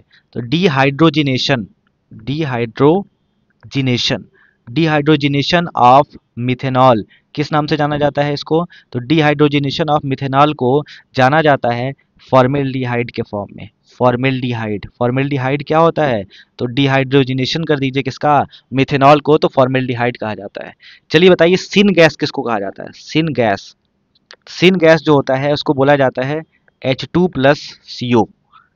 इसी सिन गैस को किस नाम से जाना जाता है? वाटर के नाम से, वाटर गैस के नाम से जाना जाता है। इसी सिन गैस को किस नाम से जाना जाता है? तो इस सिन गैस को प्रोड्यूसर गैस के नाम से भी जाना जाता है। ये भी बात याद रखिएगा। H2 मतलब हाइड्रोजन, CO मतलब कार्बन मोनोऑक्साइड। बात समझ में आ रही है? धान के खेत से पैडी क्रॉप, पैडी क्रॉप से क्या निकलता है सर? तो पैडी क्रॉप से निकलता है भाई साहब मीथेन। मीथेन गैस कहाँ से निकलती है? पैडी क्रॉप से निकलती है। एग्जाम का सवाल है, इसका सही आंसर हो जाएगा पैडी क्रॉप मीथेन। बात समझ में आ रही है? जिप्सम का फॉर्मूला क्या होता है बता दीजिए। जिप्सम का फॉर्मूला होता है CaSO4 × 2H2O। ठीक है। इसके बाद आपसे पूछा जाए कि बताइए सर आप पीओपी का फॉर्मूला बता दीजिए, तो याद रखिएगा CaSO4.12H2O, ये होता है आपका पीओपी। बात खत्म हो गई। बताओ यहाँ तक क्लियर रहेगा मामला? हम्म, बताइए सर। तो ये पूरी कहानी है। जैसे मान लो पूछा जाए आपसे कि बताइए फिटकरी एलम का फॉर्मूला क्या होता है? एलम, तो ये होता है K2SO4Al2SO4 का होल थ्राइस और 24H2O। बात समझ में आ रही है? वॉशिंग सोडा क्या होता है? वॉशिंग सोडा ये होता है आपका Na2 sodium carbonate into 10H2O। NaHCO3 क्या होता है सर? NaCO3 जो होता है वो बेकिंग सोडा होता है। इसको सोडा एसिड फायर एक्सटिंग्विशर में भी यूज किया जाता है, ये भी याद रखिएगा। बात समझ में आ रही है? गंबूशिया फिश जो होती है वो किस तरह के बीमारी से बचाने का काम करती हैं? तो डेंगू, मलेरिया और चिकनगुनिया तीनों क्या करती हैं? डेंगू, मलेरिया और चिकनगुनिया के जो भी मच्छर और मक्खी होते हैं उसको खा जाती हैं गंबूशिया फिश। ये है गंबूशिया फिश। कभी कभी बचपन में सरकार उस पर अभियान चलाती, गांव में लिखा रहता था गंबूशिया फिश है जिसका नाम, करती है मच्छरों का काम तमाम। बात समझ में आ रही है? मच्छरों का काम तमाम करने वाली कौन फिश? गंबूशिया फिश। याद रखिएगा, एग्जाम में आया हुआ सवाल है। गंबूशिया फिश किससे रिलेटेड है? तो डेंगू, मलेरिया, चिकनगुनिया के सारे मच्छर को ये खा जाती हैं। ये सोचो कितना बड़ा काम कर रही है, हम मछली खा जाते हैं। सीखो कुछ, सुधर जाओ पहले। ठीक है। चलिए अगला एक दो बात और कर लेते हैं। डीएनए और आरएनए और हैप्लॉइड और डिप्लॉइड सेल क्या होता है। इसके पहले मैं आपको एक दो बात और बताना चाहता हूं, जो मैं आपको बता दूं तो ज़्यादा अच्छा है। कोई पेज खाली ले लें, फटाफट बता दिया जाए आपको। चलो भैया लीजिए। पहले बात तो ये बता दीजिए, माउंट किलिमंजारो कहाँ स्थित है? माउंट किलिमंजारो, तो माउंट किलिमंजारो स्थित है आपका तंजानिया में। पहली बात हो गई। और ये डोरमेंट वोल्केनो है जो सुसुप्त अवस्था में रहता है, एक्सटिंक्ट नहीं है। डोरमेंट वोल्केनो की कैटेगरी में रखा जाता है, अफ्रीका में है। अगला माउंट टुबकुल, ये आया हुआ सवाल है। टुबकल माउंटेन, टुबकल माउंटेन जो है वो कहाँ है? तो याद रखिएगा मोरक्को में। मोरक्को जिस कैपिटल है रबात। माउंट रेवेंजेरी, RWEN, रेवेन ZORI, माउंट रेवेंजेरी कहाँ पड़ता है सर? तो ये पड़ता है आपका युगांडा और DRC में। युगांडा ये अफ्रीका के ही कुछ इंपॉर्टेंट माउंटेन का नाम बता रहे हैं, युगांडा और डीआरसी। डीआरसी का मतलब होता है डेमोक्रेटिक रिपब्लिक ऑफ कॉन्गो, ये होता है आपका। और माउंट रिवेंजेरी का हाईएस्ट पिक का नाम बता दीजिए सर। इसका हाईएस्ट पिक का नाम है माउंट स्टेनले। ये एनसीईआरटी में भी दिया हुआ है, इसको याद रखिएगा। माउंट स्टेनले, स्टेनले जो है इसकी क्या है, हाईएस्ट पिक है। बात समझ में आ रही है। उसके बाद एक लास्ट माउंटेन का नाम लिख लीजिए, होग्गर माउंटेन। होग्गर माउंटेन, होगर माउंटेन कहाँ मिलता है सर? होगर माउंटेन मिलता है आपका अल्जीरिया में। अल्जीरिया कौन सा एरिया है? तो सेंट्रल सहारा वाला एरिया है, सहारा रीजन। सहारा साहेल रीजन के नाम से भी जाना जाता है। ठीक है भैया, याद रखिएगा इसको। इसके अलावा एक चीज़ और याद रखिएगा, mid day meal. Mid day meal scheme कब शुरू किया गया था? तो 1995 में शुरू किया गया था। इसका नाम 2021 में बदल कर हमने रख दिया था क्या? तो 2021 में नाम रख दिया था, रीनेम कर दिया गया। तो 2021 में रीनेम कर दिया गया था पीएम पोषण, पीएम पोषण स्कीम, पोषण स्कीम के नाम से कर दिया गया था। ठीक है भैया, याद रखिएगा। प्रोटीन से होने वाली बीमारी कौन सी है? प्रोटीन से क्वाशियोरकर और मैरेस्मस जो है प्रोटीन की कमी से होने वाली बीमारी है। हाँ बताइए सर, क्लियर है? अब कुछ एक दो बात और ध्यान रखिएगा, उसके बाद हम सेशन को यहीं पे वाइंड अप करेंगे, रैप करेंगे। चलो भैया, एक थ्योरी जो है ऑप्टिमम पॉपुलेशन थ्योरी किसने दिया था? ऑप्टिमम पॉपुलेशन थ्योरी, ये सब आपको कोई पढ़ाता नहीं है, जो आपके एग्जाम में आता है सवाल। ऑप्टिमम पॉपुलेशन थ्योरी जो है वो एक एडविन कैनन नाम के इकोनॉमिस्ट थे। एडविन कैनन, इन्होंने दिया था 1921 में। इनकी बुक का क्या नाम था? तो बुक का नाम था वेल्थ। वेल्थ में इन्होंने लिखा था ये बात। ठीक है, ऑप्टिमम पॉपुलेशन थ्योरी क्या होता है आगे हम इसको बाद में समझा देंगे। अभी के लिए फिलहाल याद रखिए, social male adjustment theory. Social male adjustment theory, ये किसने दिया था? तो ये दिया था इन्होंने हेनरी गॉर्ज ने। हेनरी जॉर्ज, गॉर्ज नहीं जॉर्ज। ठीक है, उसके बाद डेमोग्राफिक ट्रांजिशन थ्योरी किसने दिया था? डेमोग्राफिक ट्रांजिशन थ्योरी, आगे मैं समझाऊंगा क्या होता है। डेमोग्राफिक ट्रांजिशन थ्योरी जो है वो किसने दिया था? तो याद रखिएगा, W S Thompson and F W Notestein ने दिया था। ठीक है भैया, इसके बाद इसी को क्या नाम, इसी किस नाम से जाना जाता है? ऑल्सो नोन एज क्या? Theory of population stages. Theory of population stages, इस नाम से जाना जाता है। ठीक है, लास्ट लिख लीजिए, theory of relationship between, relationship between food production, food production and food supply, food supply, ये किस नाम से जाना जाता है? ये किसने दिया था? तो याद रखिएगा, मोस्ट इंपॉर्टेंट, सबसे इंपॉर्टेंट आज का यही है, Thomas Robert Malthus. Thomas Robert Malthus ने दिया था, याद कर लीजिएगा। मुझे याद है तो आपको भी याद हो सकता है। इसको ऑल्सो नोन एज, इसी को also known as Malthusian theory. Malthusian theory, इसको माल्थूसियन थ्योरी के नाम से जाना जाता है। क्यों? क्लियर है क्या? एक लास्ट सवाल, लास्ट क्वेश्चन, मोस्ट इंपॉर्टेंट सवाल होगा। एक किताब का नाम है from dependence, from dependence to self reliance. From dependence to self reliance किसकी किताब है? तो डॉक्टर विमल जालान की किताब है, आरबीआई के गवर्नर भी रह चुके हैं। डॉक्टर विमल जालान की किताब कौन है? From dependence to self reliance. ठीक है, चलो थ्योरी के बारे में आपको समझाऊंगा, याद रखिएगा। ऑप्टिमम पॉपुलेशन थ्योरी कल मैं समझाऊंगा अगले वीडियो में। ऑप्टिमम पॉपुलेशन थ्योरी किसने दिया था? एडविन कैनन ने दिया था। सोशल मेल एडजस्टमेंट थ्योरी किसने दिया था? हेनरी गॉज ने दिया था। डेमोग्राफिक ट्रांजिशन थ्योरी जो है डब्ल्यू एस थॉमसन और नोटेस्टीन ने दिया था। इसके बाद theory of relationship between food production और फूड सप्लाई किसने दिया था? रॉबर्ट माल्थस ने दिया था, जिसको माल्थुसियन थ्योरी कहा जाता है। From dependence to self reliance किताब किसकी है? डॉक्टर विमल जालान की किताब है। फिर से सुन लीजिए। Optimum population theory Edwin Cannan ने अपने बुक वेल्थ में दिया था। Social male adjustment theory Henry गॉज ने दिया था। Demographic transition theory W S Thomson और नोटेस्टीन ने दिया था, जिसको थ्योरी ऑफ पॉपुलेशन स्टेजेस के नाम से जाना जाता है। Theory of relationship between food production और फूड सप्लाई जो है रॉबर्ट माल्थस ने दिया था। From dependence to self reliance किताब जो है वो डॉक्टर विमल जालान की किताब है। बात समझ में आ गई? हाँ बताइए सर। और ये सब कहानी जो है मैंने आपको बता दी है। ये सब याद रखिएगा। वुड एल्कोहल, वुड स्प्रिट किसको जाना जाता है? वुड स्प्रिट के नाम से जाना जाता है मिथाइल एल्कोहल को। डिहाइड्रोजिनेशन कर दो तो फॉर्मेल्डिहाइड बन जाता है।